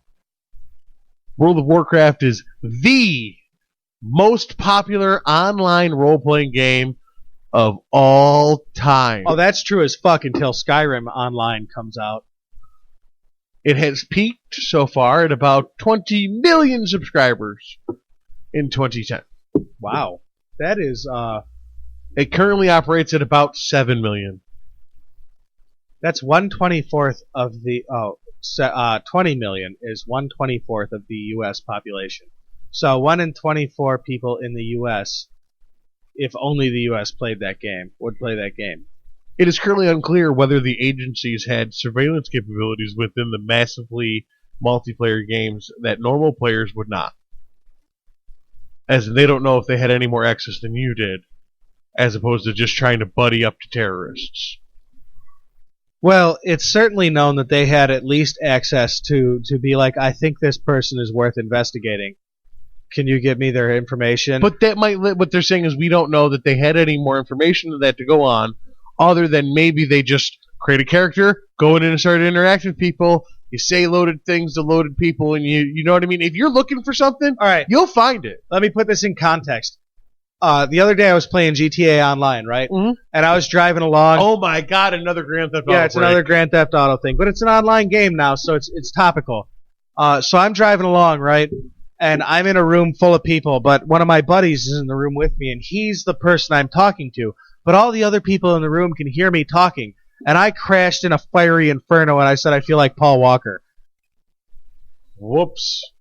Well, in a whole room full of people, that could be flagged, and somebody might be like, this is somebody that's worth watching. And so the FBI person, the shill that was in the room, who isn't my buddy, but just somebody else who heard me say it, can go to the NSA and be like, hey, can we get a backwards constructed story on this guy? And they're going to be like, well, he looks at this website at this day and this website at this day. What they're saying is we don't know that they went in looking at you. We don't know they know that they were playing, listening, and waiting. We don't know that they did, but we do know for sure that they didn't not. Exactly. All right. Whatever double backwards negative that's a double negative on purpose. We don't know they did, but we know they didn't not.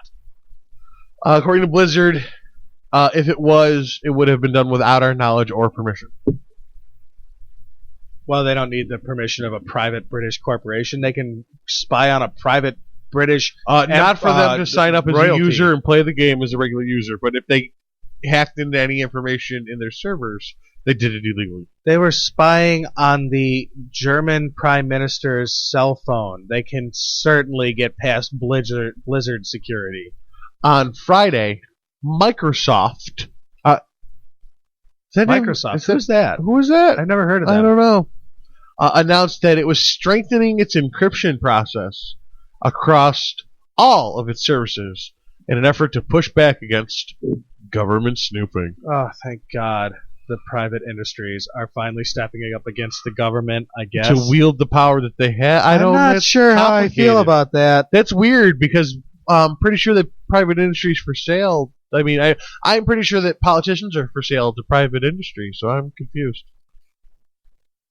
On Monday, the company joined Google, Facebook, Yahoo, Apple, Twitter, and LinkedIn, issuing a public statement asking the world's governments to rein in on the online surveillance. Good. Thank you, corporate masters, for finally stepping up and saying, hey, corporate masters, stop listening to us. We're you.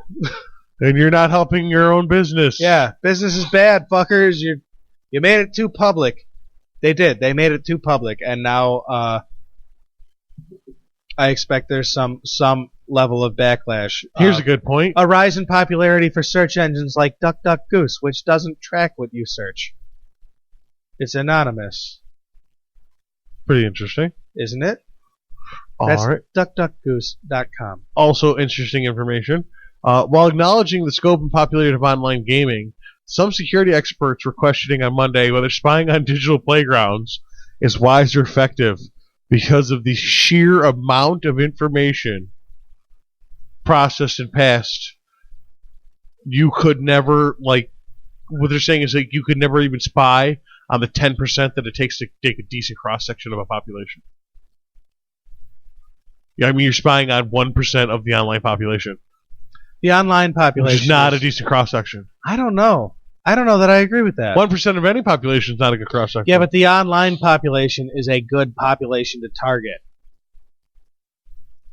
Think about it. Not from the point of view of a gamer, but from the point of view of a criminal who's trying to communicate. I see where you're going with that, and I understand. Isn't it a great way to communicate? But Plus, what they're saying you don't is mind using it because it's fun. What they're saying is you're going to spend more time chasing gooses than you are nabbing ducks because of the sheer amount of information and people you have to muddle through in order to find the ducks. Oh, that's a basic standard. I mean, you're going to have to deal the question in this new world of surveillance.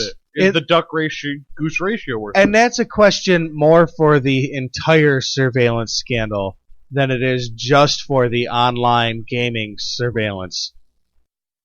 Aren't you chasing many more geese than ducks? This whole surveillance thing.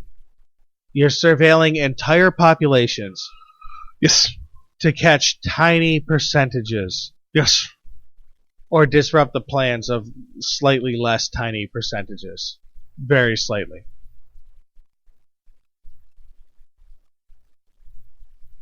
Some say if you catch the ducks, I'm not one of those people, but some say it.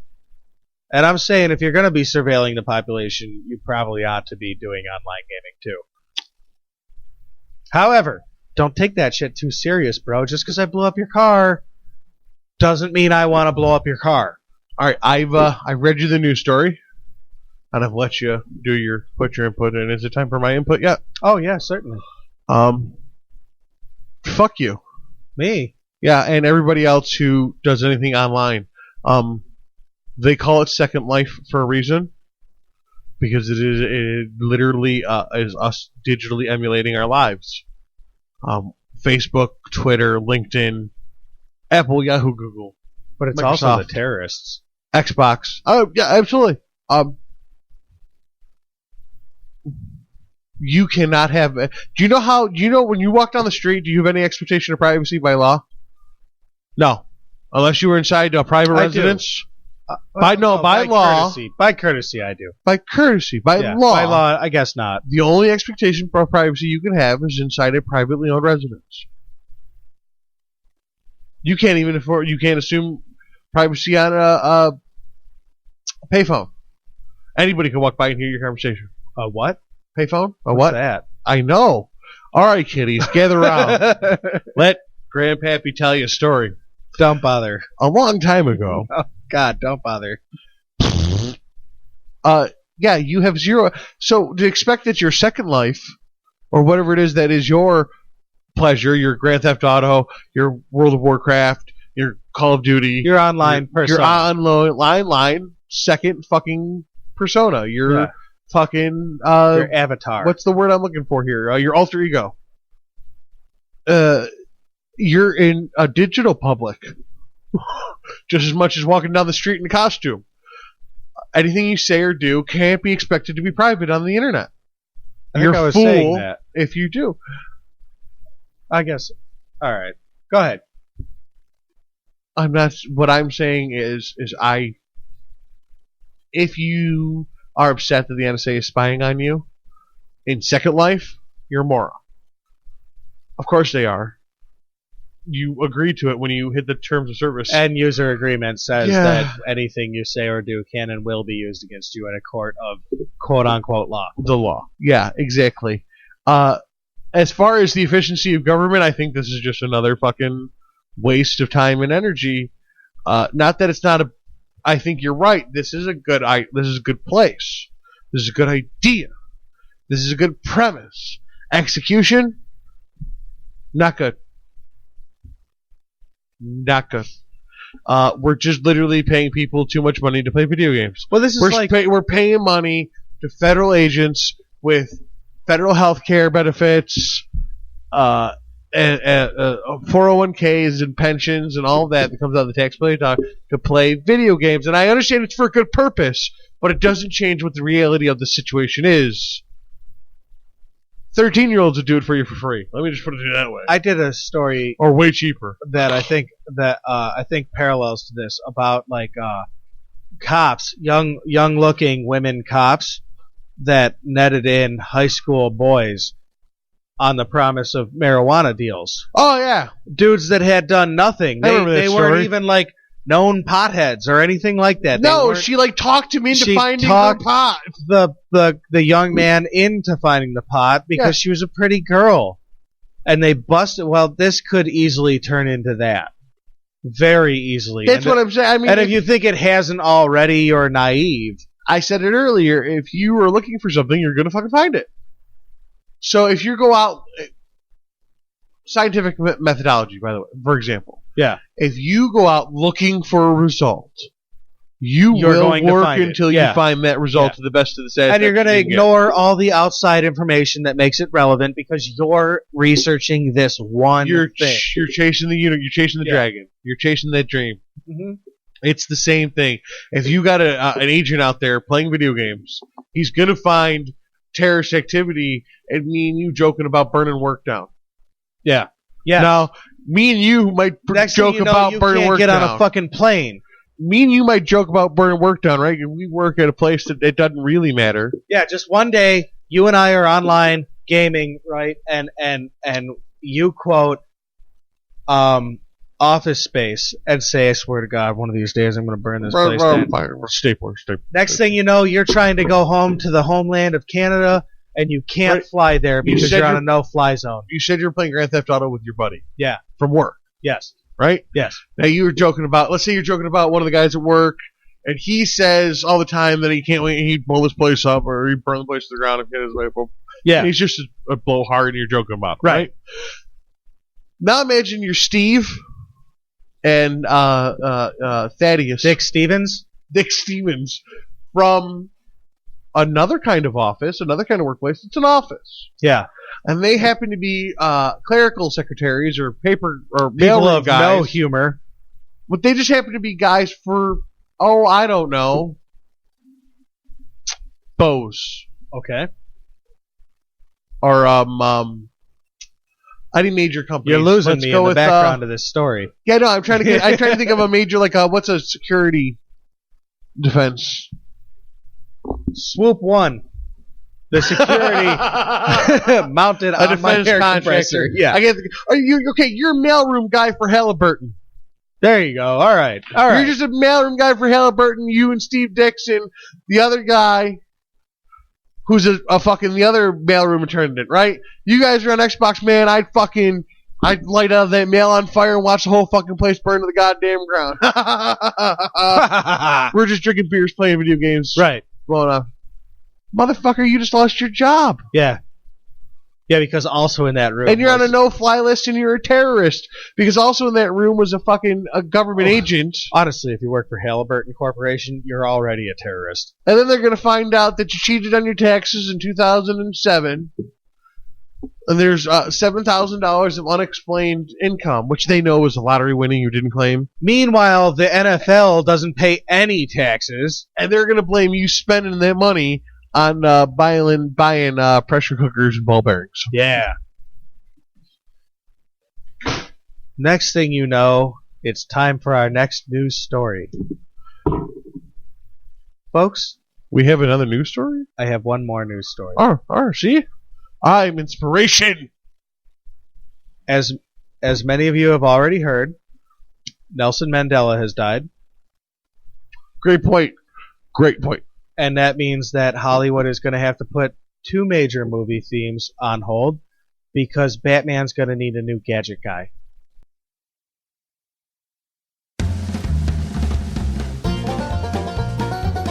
Listen to AirWreck Radio on AirWreckRadio.com, RockPodcasts.com, iTunes, and Stitcher.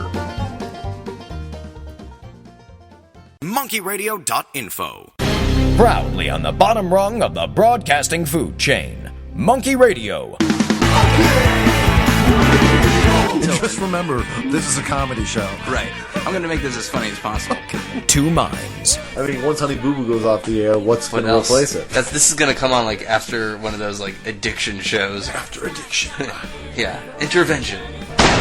It's Tim the robot. And he's angry. Just a robot killing people.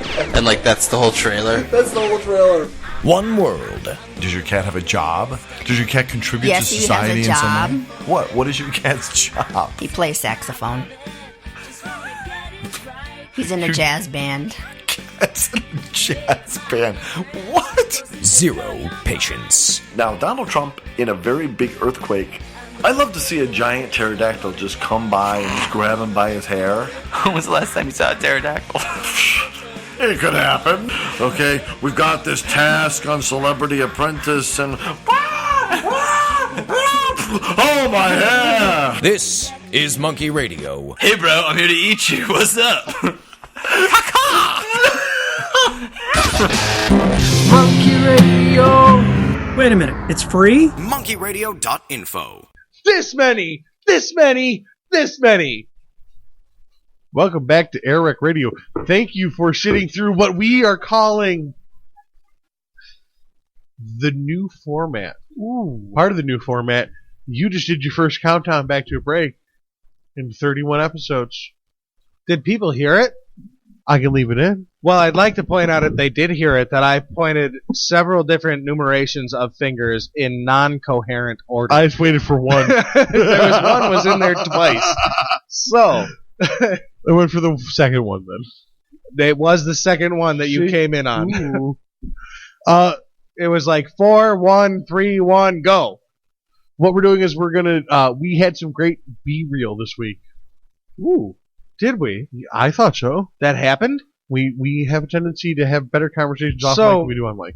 What See, I you're worked it in. saying is that even though this is the third break, our listeners are going to hear audio that we made earlier, but they haven't heard yet.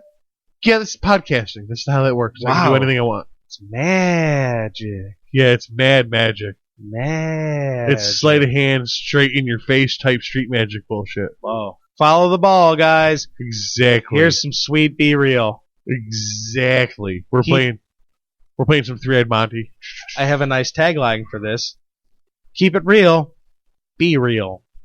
Oh, yeah. I like that. I kind of like that. We might have to write that down. We don't have to write it down. We're recording a podcast. Click the button. Yeah, you can look at souls like the cloud. Only it's like more like the sky. I love hearing people's opinion on this. And so there's more than one cloud in the sky at any given time, right? But sometimes those clouds mix together, and certainly when it rains, all that water mixes together. And so some bodies are special and lucky, and they don't even have to be necessarily special people as we see it. They just have a special kind of luck, and they're a whole soul made from one. They're the sum of one whole cloud of soul. Like, they are the entire soul. But most of the time, the distribution is more like, you got some of this and some of that, and some of this and some of that. And if it all works together well, you're probably an alright person. Some people... So as in, the unit, the person, is a total sum of energies. The person is a body. Yeah, the body or the soul? The individual person, the body, the person that walks around, the physical body, the person born of two human beings, that fires synapses and has electrical current. You're inclined to take a lot of soul from the two human beings that made you up, but that's like 2/3 of a 3/3 scenario. You know, it's like the Father, Son, the Holy Ghost. There's a Trinity. It's a total sum of energy, not an individual energy. It's like we're the subject of bisexual reproduction, but when it comes to souls, we're the subject of, or the result of trisexual reproduction. Is there a, like, is this a doctrine that you've learned, or is this your own theory? This is something I've cobbled together. Throughout your own experiences, you've cobbled together yourself. This is the way I view where souls, what your soul is. It's funny. This is one of the few subjects that, no matter how much information I gather, and oh boy, have I gathered a lot of information, and I tried. Yeah.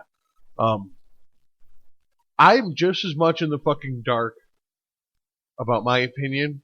Oh. Well, let me save your soul and tell us about the Lord Savior, Jesus Christ. 10, 15 years ago. No, I have a much better grip than I did 20 years ago. Yeah. As far as what I believe. But I feel firm in my beliefs in that particular avenue. Like, not firm like you're fucking wrong firm, but firm like I can take new information and apply it. It's funny, the week after we did our podcast on simulation theory, one of my other podcasts did a 15, 20 minutes on simulation theory. Yeah. Yeah. Which was, it's an interesting questioning concept for any kind of spiritual belief. Oh, sure. Well, I mean, you look at take the kind of spirituality that we're raised with. You were raised some kind of Christian, right? Yeah, at least in the background. I mean, we'll go. I definitely raised a white Christian American. Mm-hmm. Let's put it. It was in the background. You knew Jesus didn't like you touching yourself and all this and that. Exactly. Yeah. The white Christian American. Yeah. Absolutely. I was when I was 13, I was born again Christian. I went through a phase between about 11 to 14 where I was hardcore. I was in. Did they use? I was in, baby. Particularly lumpy water to baptize you in the second time. Did you get the second baptism? To be born again? That's like part of the born again ceremony, isn't it? Yes, except for the fact that I only received once baptism. Were you not baptized as a child? No, I was not baptized as a child, and that's the exception. The shame of it. Poor 8-year-old Cory is going to burn in hellfire. Yeah, that's where my parents just laughed and went about their fucking business. It's so stupid. They went, really?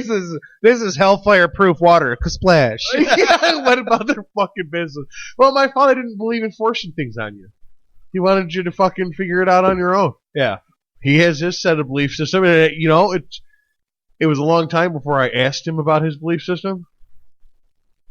And it turns out it's very similar to mine.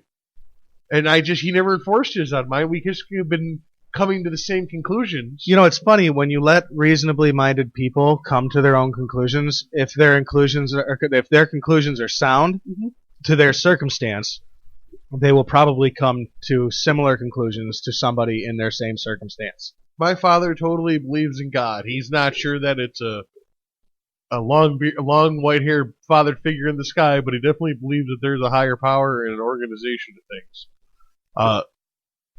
But he doesn't believe that you have to go down the street to a building every week, and there he's mad at you and you owe him money. Yes, and you can only get to him through them. Yeah, he doesn't. I was I had That's not how my father. It's like I got a feeling, I got to respect, and that's the Coughlin family is Catholic, but none of them go to church. Your aunt likes to play Catholic. They have all got been to the mass guilt, forever. though. God damn it, do they have the guilt and the judginess? But they don't ever go to church. That's one. I don't know if any member of them has ever in their adult life done confession or anything like that. But that's the Coughlin side.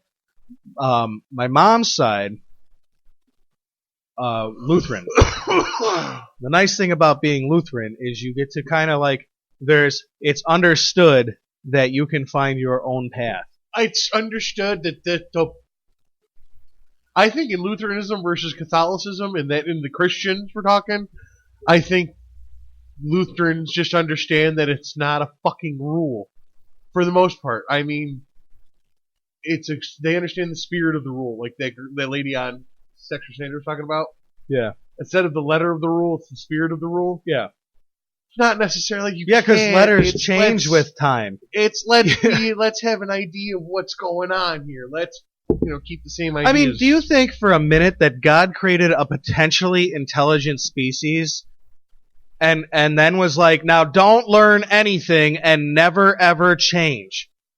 Or do you think that God made a potentially intelligent species and gave them all the things they needed to grow into their intelligence and adapt? And beyond that, doesn't it seem likely that God didn't actually make the species in particular? He just had more along my kitchen's full of ingredients, but that doesn't mean I'm going to make cookies. But cookies are one of the things I could make. I might make ramen noodles. I like the way you put that.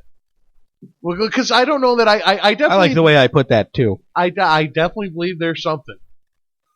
Okay, what we understand about energy is literally just it's a joke if compared to what the actual truths will be. Cory says, "Man, it's a goddamn joke."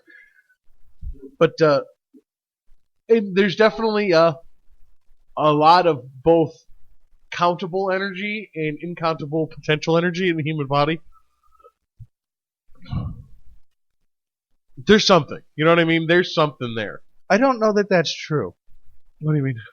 I'm not sure. You produce electricity and heat. Yeah, but I'm not sure that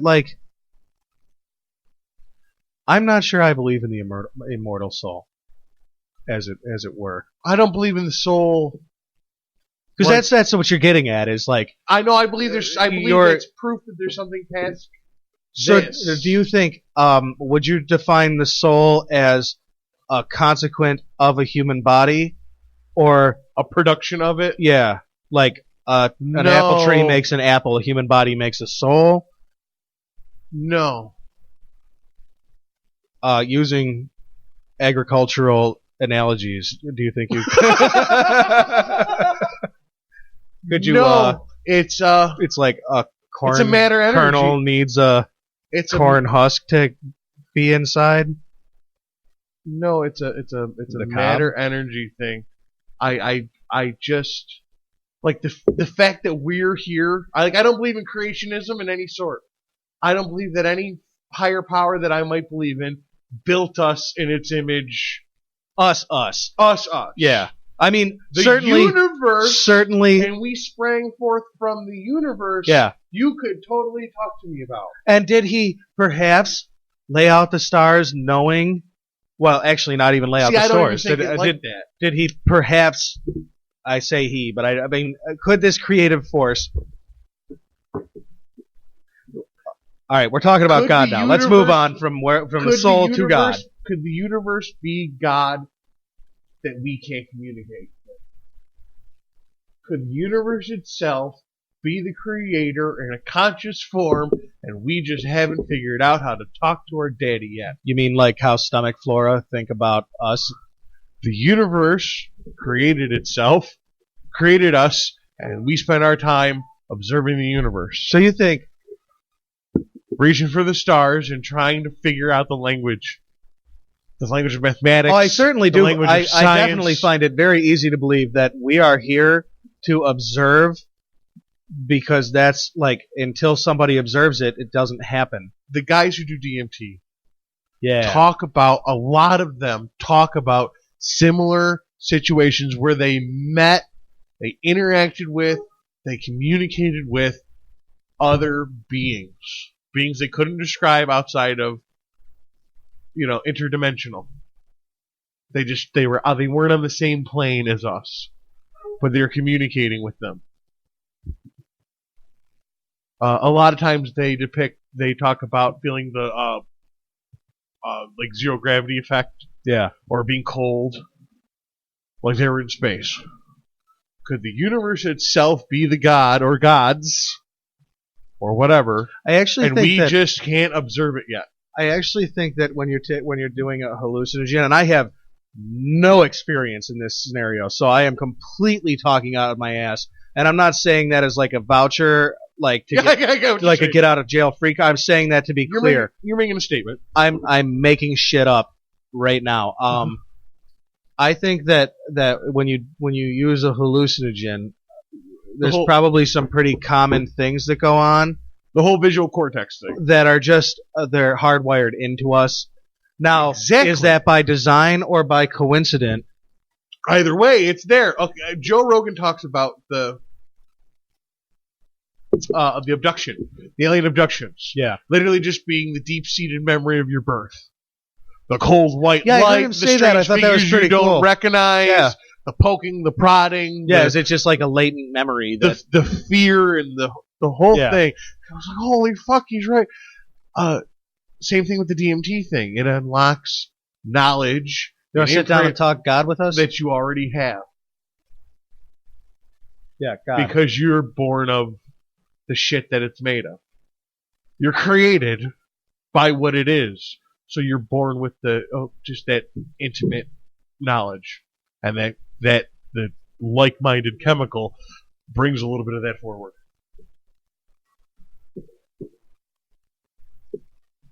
Like sleep paralysis. Most people who experience sleep paralysis experience the same kind of symptoms. All people experience sleep paralysis. What do you mean? Cognitive sleep paralysis. Oh, like where you wake up and still can't move? Before you can't move. Yeah. All right. But you still feel like you're dreaming. You're still dreaming. I've had that where it's like augmented reality, dude. That shit sucks. It's terrifying. It is not fun. And everybody explains it pretty much. And a lot of people have the same or similar. There's always something like dreadful coming, and you have to get up. And you can't get up. Exactly. Yeah. Oh, I hate that. Oh, I hate it. That's got to be an ingrained thing somewhere in the cellular memory. I mean, somewhere in the what makes you is that feeling. Well, it's because you have this whatever it is that makes you. Not your, you know what I'm saying. You have this this chemical in you that makes you, when you go to sleep, it paralyzes your body, and that's there for a very good fucking reason. But your body needs to be able to get out of that quickly, also for a very good fucking reason. I mean, we spent more time as wild humans than we have as not wild humans by almost 5 times, at least almost 5 times. I just did something I hate. I said at least almost. Less than 100 years ago, we still had black people in zoos in this country and Europe. Really? Yeah. Like working in zoos or? No, as exhibits. No way. Google Otabenga. I will. Otabenga! Can you spell that? Oh, I think it's O-T-A. B-E-N-G-A. Otabenga. I hope it's that chick from, like, Otapanga. Images of Otabenga. Holy cow, that's a... He's a Congolese. That's a man? He's Congolese. Oh, I don't know what they're Congolesian. I don't know what they're called.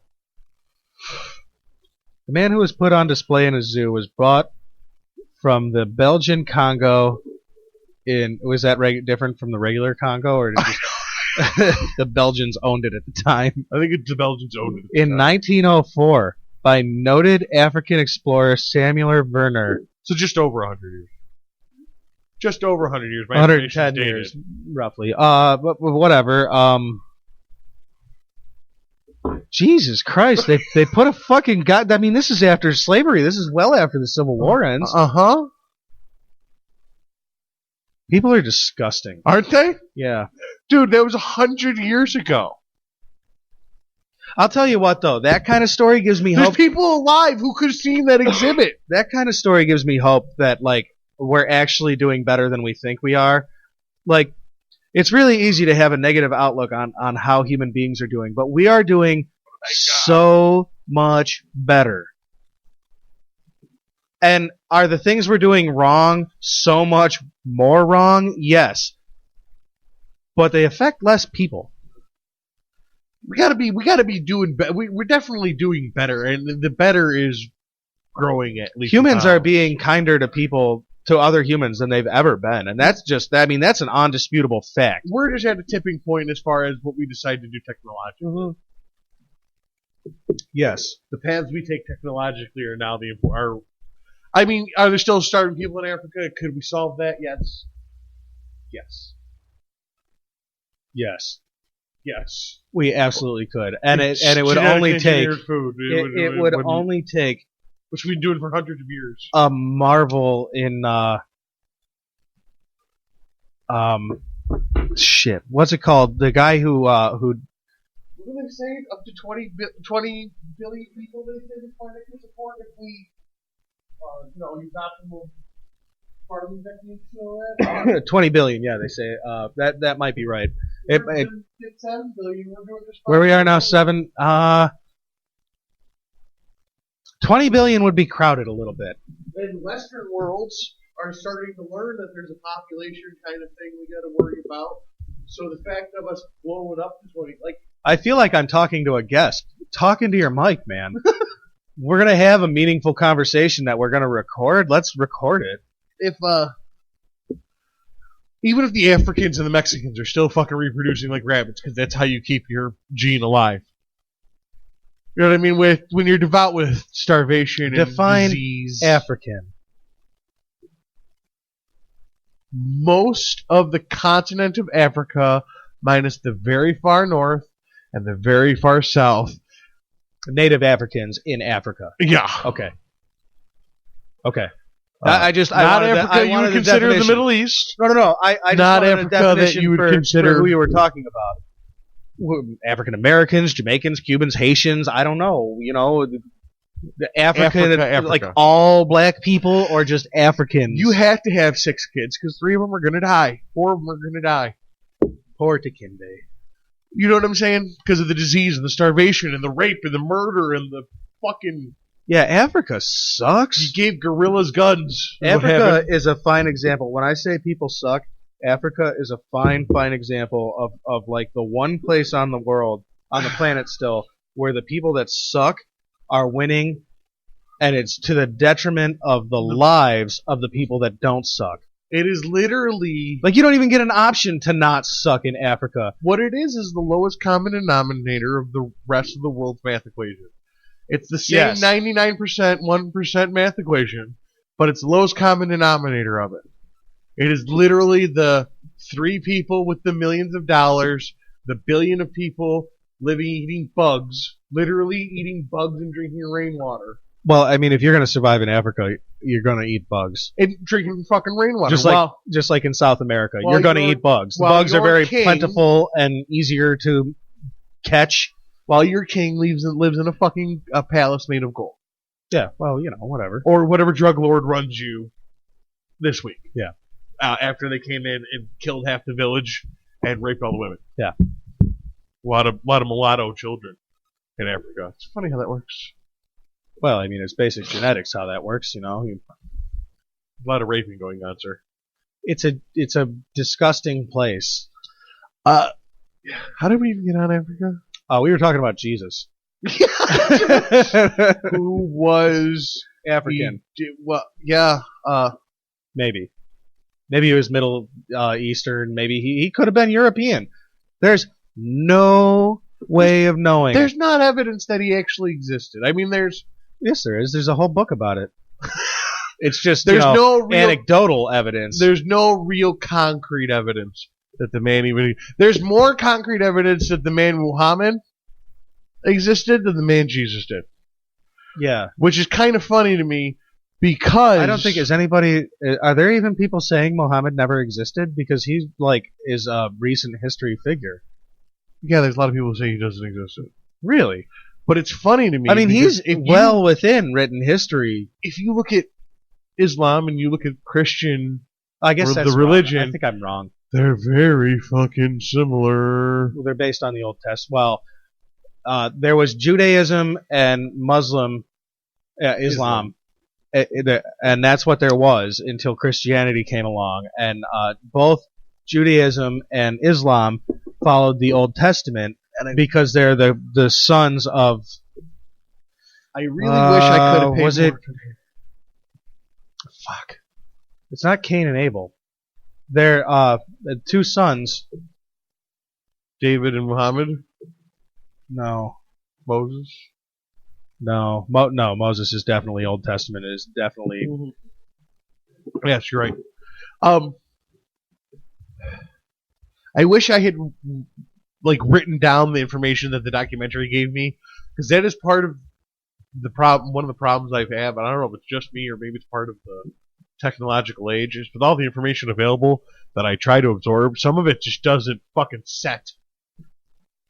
I got to start writing shit down if I wanted to set it. So I'm not 18 anymore. Searching, I'm sorry to distract, but I was searching with Google the common history of Islam and I want you to Google the term. Hold on.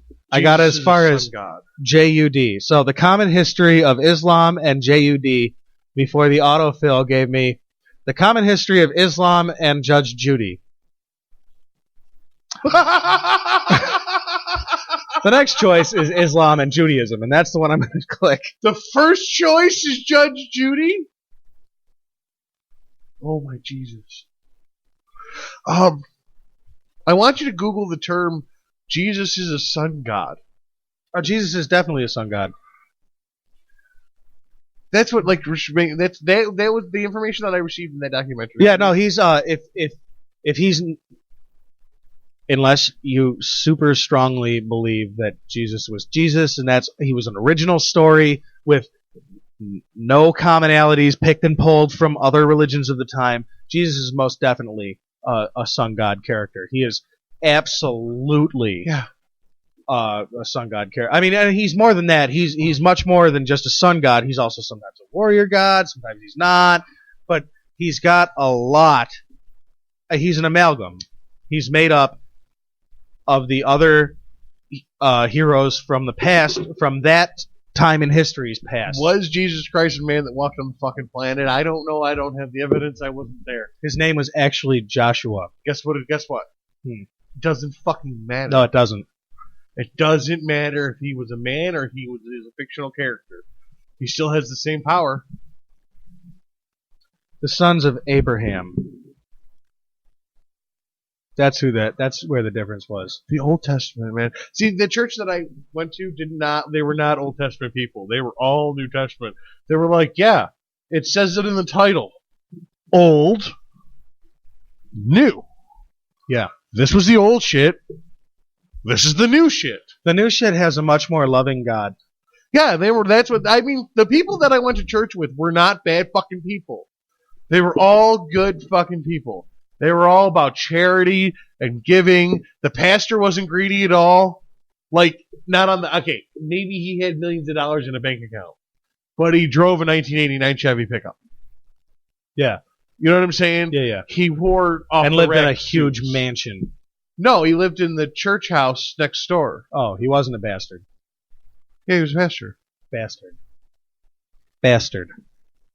Bastard? Like son with no mother. Oh, no father. Whatever. No, he was a pastor, okay. But he lived in the church house, which was a small house next door to the church that the church owned, because I'm sure he didn't pay any taxes. Well, I mean, he doesn't make any real income either. No, he didn't. As far as I know, he doesn't full salary. The church paid for the truck. The church paid for the thing, and that's the house. And it makes sense that somebody like that would be considered a non-for-profit. What doesn't make sense is that the NFL is a non-for-profit, and I'm going to talk about that later. On a real show. Fucking NFL! These were good fucking people, man. They were a little brainwashed, though. They weren't capable of, like... And that's what really exposed me to normal people. And it's not religious people. It's normal people. The people inside of that church were a perfect cross-section of people. There were like two people who were there who went there because that's what they did. They didn't believe any of it. Just, this is what we do on Sundays. Yeah. That's just the way it is. Yeah. There were probably 20, 25 people, and they were capable of cognitive thought that had good discussions. Yeah. The rest of them were just the sheep. Well, that's the numbers game. Pastor. That brings us back around full circle to how souls are distributed in bodies by the way I think of things. There are those out there, and they are numerous, who are static souls. And it's not their fault. It's not anything they've done wrong or right, or anything that their ancestors did wrong or right. It's just the luck of the draw and the simple math of what makes things work is some people just need to be static people. And they certainly live lives as diverse as yours, but you know them when you see them. I think I might believe in reincarnation. I think I'd like to believe. I the definitely same way believe that, in like Hinduists think. I don't just believe. I'm 100% certain that there's molecular reincarnation. Well, yeah, that's all but scientific fact. It is in fact scientific fact. Yeah, we just haven't been around long enough to observe it. But yeah, well, sure we have. People die and they get eaten by worms. Worms shit them out. That makes dirt. Dirt makes corn grow. Yeah, so. We eat corn. You know, I mean, no, on a cosmic level, you just need a larger time scale. Yeah, I think we just haven't observed it. And that's, I know that I've mentioned this to you before, but it's never been on a microphone, so I'll say it again.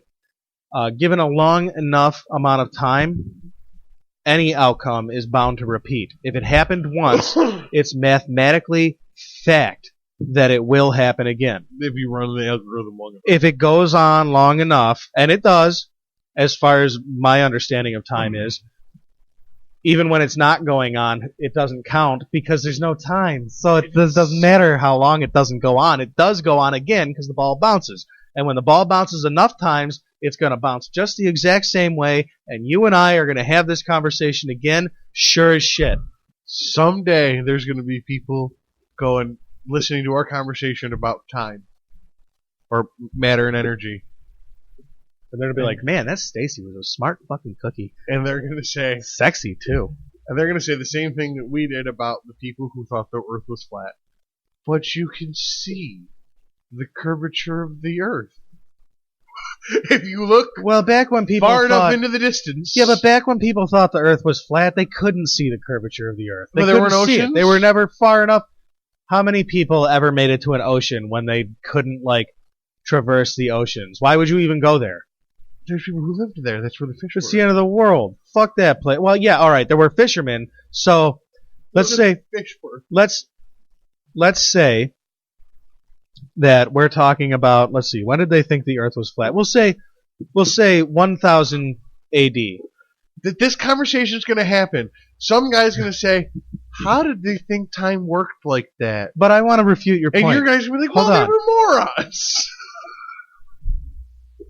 Let's say 10,000 AD, they thought the Earth was flat. Now, we know something about the population distribution of 10,000 AD, and you certainly had a lot of human life was based around water populations, but they were you could certainly see the horizon from Lake Ontario, for example, which I imagine is pretty comparable to the Mediterranean Sea. And we know there were native people here for thousands of years. Well, you can't see the curvature of the Earth when looking out at the Lake Ontario horizon, especially if you don't know to be thinking the Earth is curved. However, if you live in, let's say, the eastern coast of China, the most densely populated chunk of the planet. The most non-contributing to European math and philosophy. A lot of visitors, though. I'm just using it for example. Okay. Of Arabic descent. Okay, so anywhere on the Irish Isle would be a good example. Along most of the Middle East, in Spain, at a seaport, if okay, buddy, you're going fishing. You're my buddy who's going fishing, or you're one of the explorer ships. We're going out to see what's next door. Yeah. I'm going to stay on the dock and watch you go by and make sure you don't sink. Mm-hmm. For as long as I can. And you sail in a straight line away from me. Eventually, I can't see your boat anymore. Nobody had that kind of time to just be sitting around and making observations, especially not in Ireland. Listen, Women- chum, I've got to tell you, there's a lot of Women beer who and just women watched to their fuck. husbands sail away would sit on the dock until they couldn't see the boat anymore. Yeah, and they didn't so that know they why would that know happened. for at least that moment. But they the didn't ship know is- why that happened, and they didn't know to and even then the wonder. guys came back. They didn't even know to wonder. But I mean, if you stand on the edge of the ocean, you can see the curvature of the earth. I disagree. But that- I have stood on the shores of both oceans, and I have been unable to see the curvature of the earth, because who's to say what my perspective is? You know, when you turn your head, things appear to curve. I haven't done both oceans. I've only done one. Well, then you're not more qualified to speak on this than me, so shut up.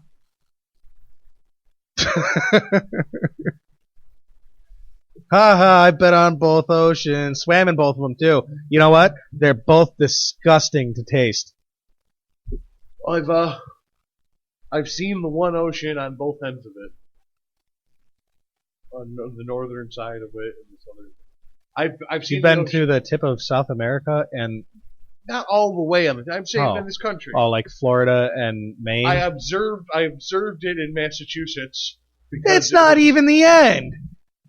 Maine's higher than that. I'm saying I'm fucking. Jesus, you're right. God.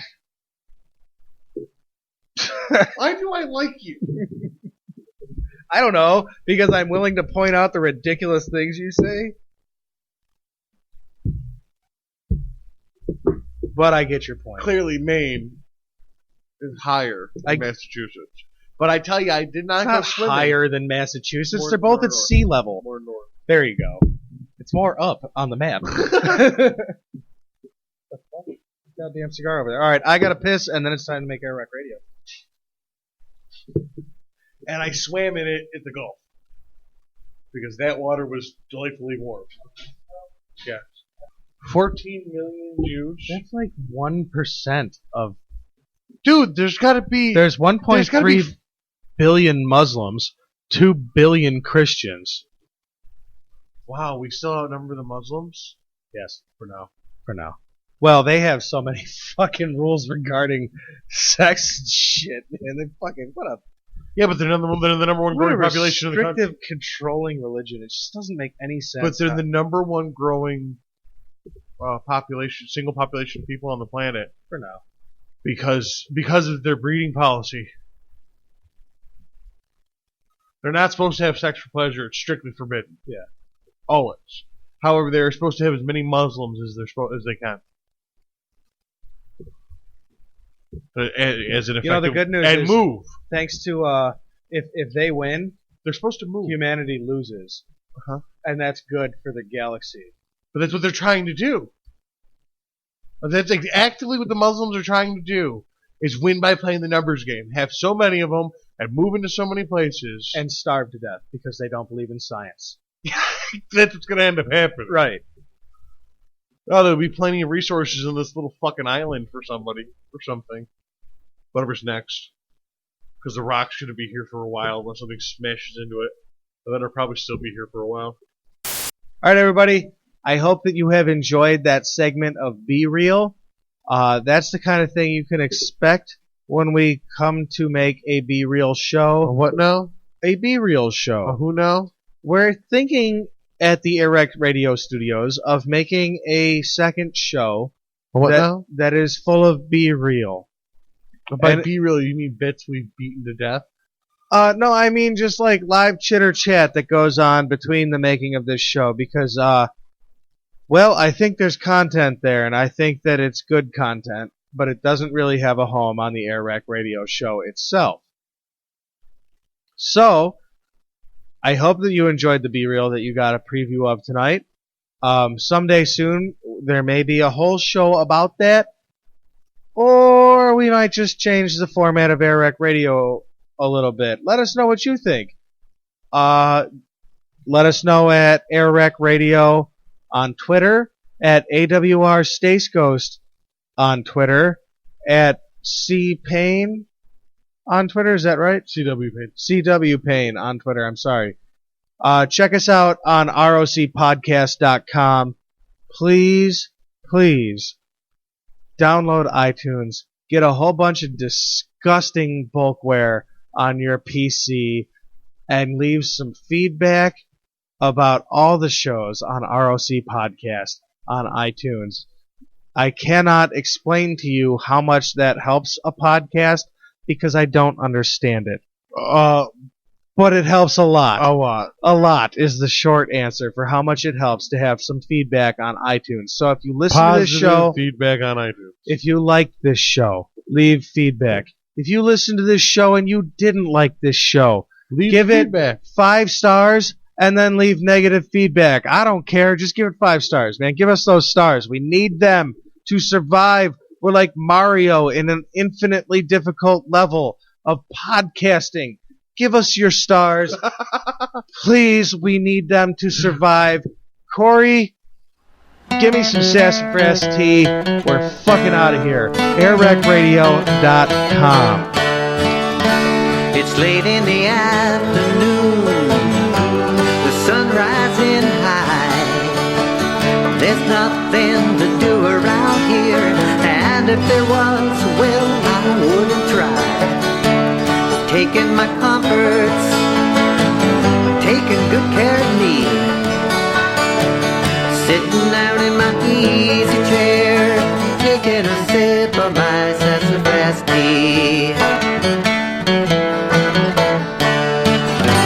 Now wouldn't you know it, there goes the phone again. It's probably just another wrong number, but someone tried to sell me something I can't even see. Well, I got the solution, how to deal with this insanity. Just sit down in my easy chair and take a big sip of my sassafras tea. I'd like to extend a very special thanks to Kevin McLeod, Incompetech.com, freesounds.org, Audacity Software, GIMP graphic editors, all our band friends, our guests tonight, my dear friend Stacey, and all you, our loyal listeners. It's getting near evening, the sun going down. I guess I should shake a leg, climb in my car and roll downtown. Check out the city lights, all decked out in a tux and a tie. But I'm sitting in my easy chair, taking a sip of my sassafras tea. Now wouldn't you know it, oh, here comes my neighbor Jim. He got the willies and the worries on his mind, and the weight of the world putting pressure on his spine. Well, I got the solution, I know how to set him free. Set him down in my easy chair and give him a sip of my sassafras tea.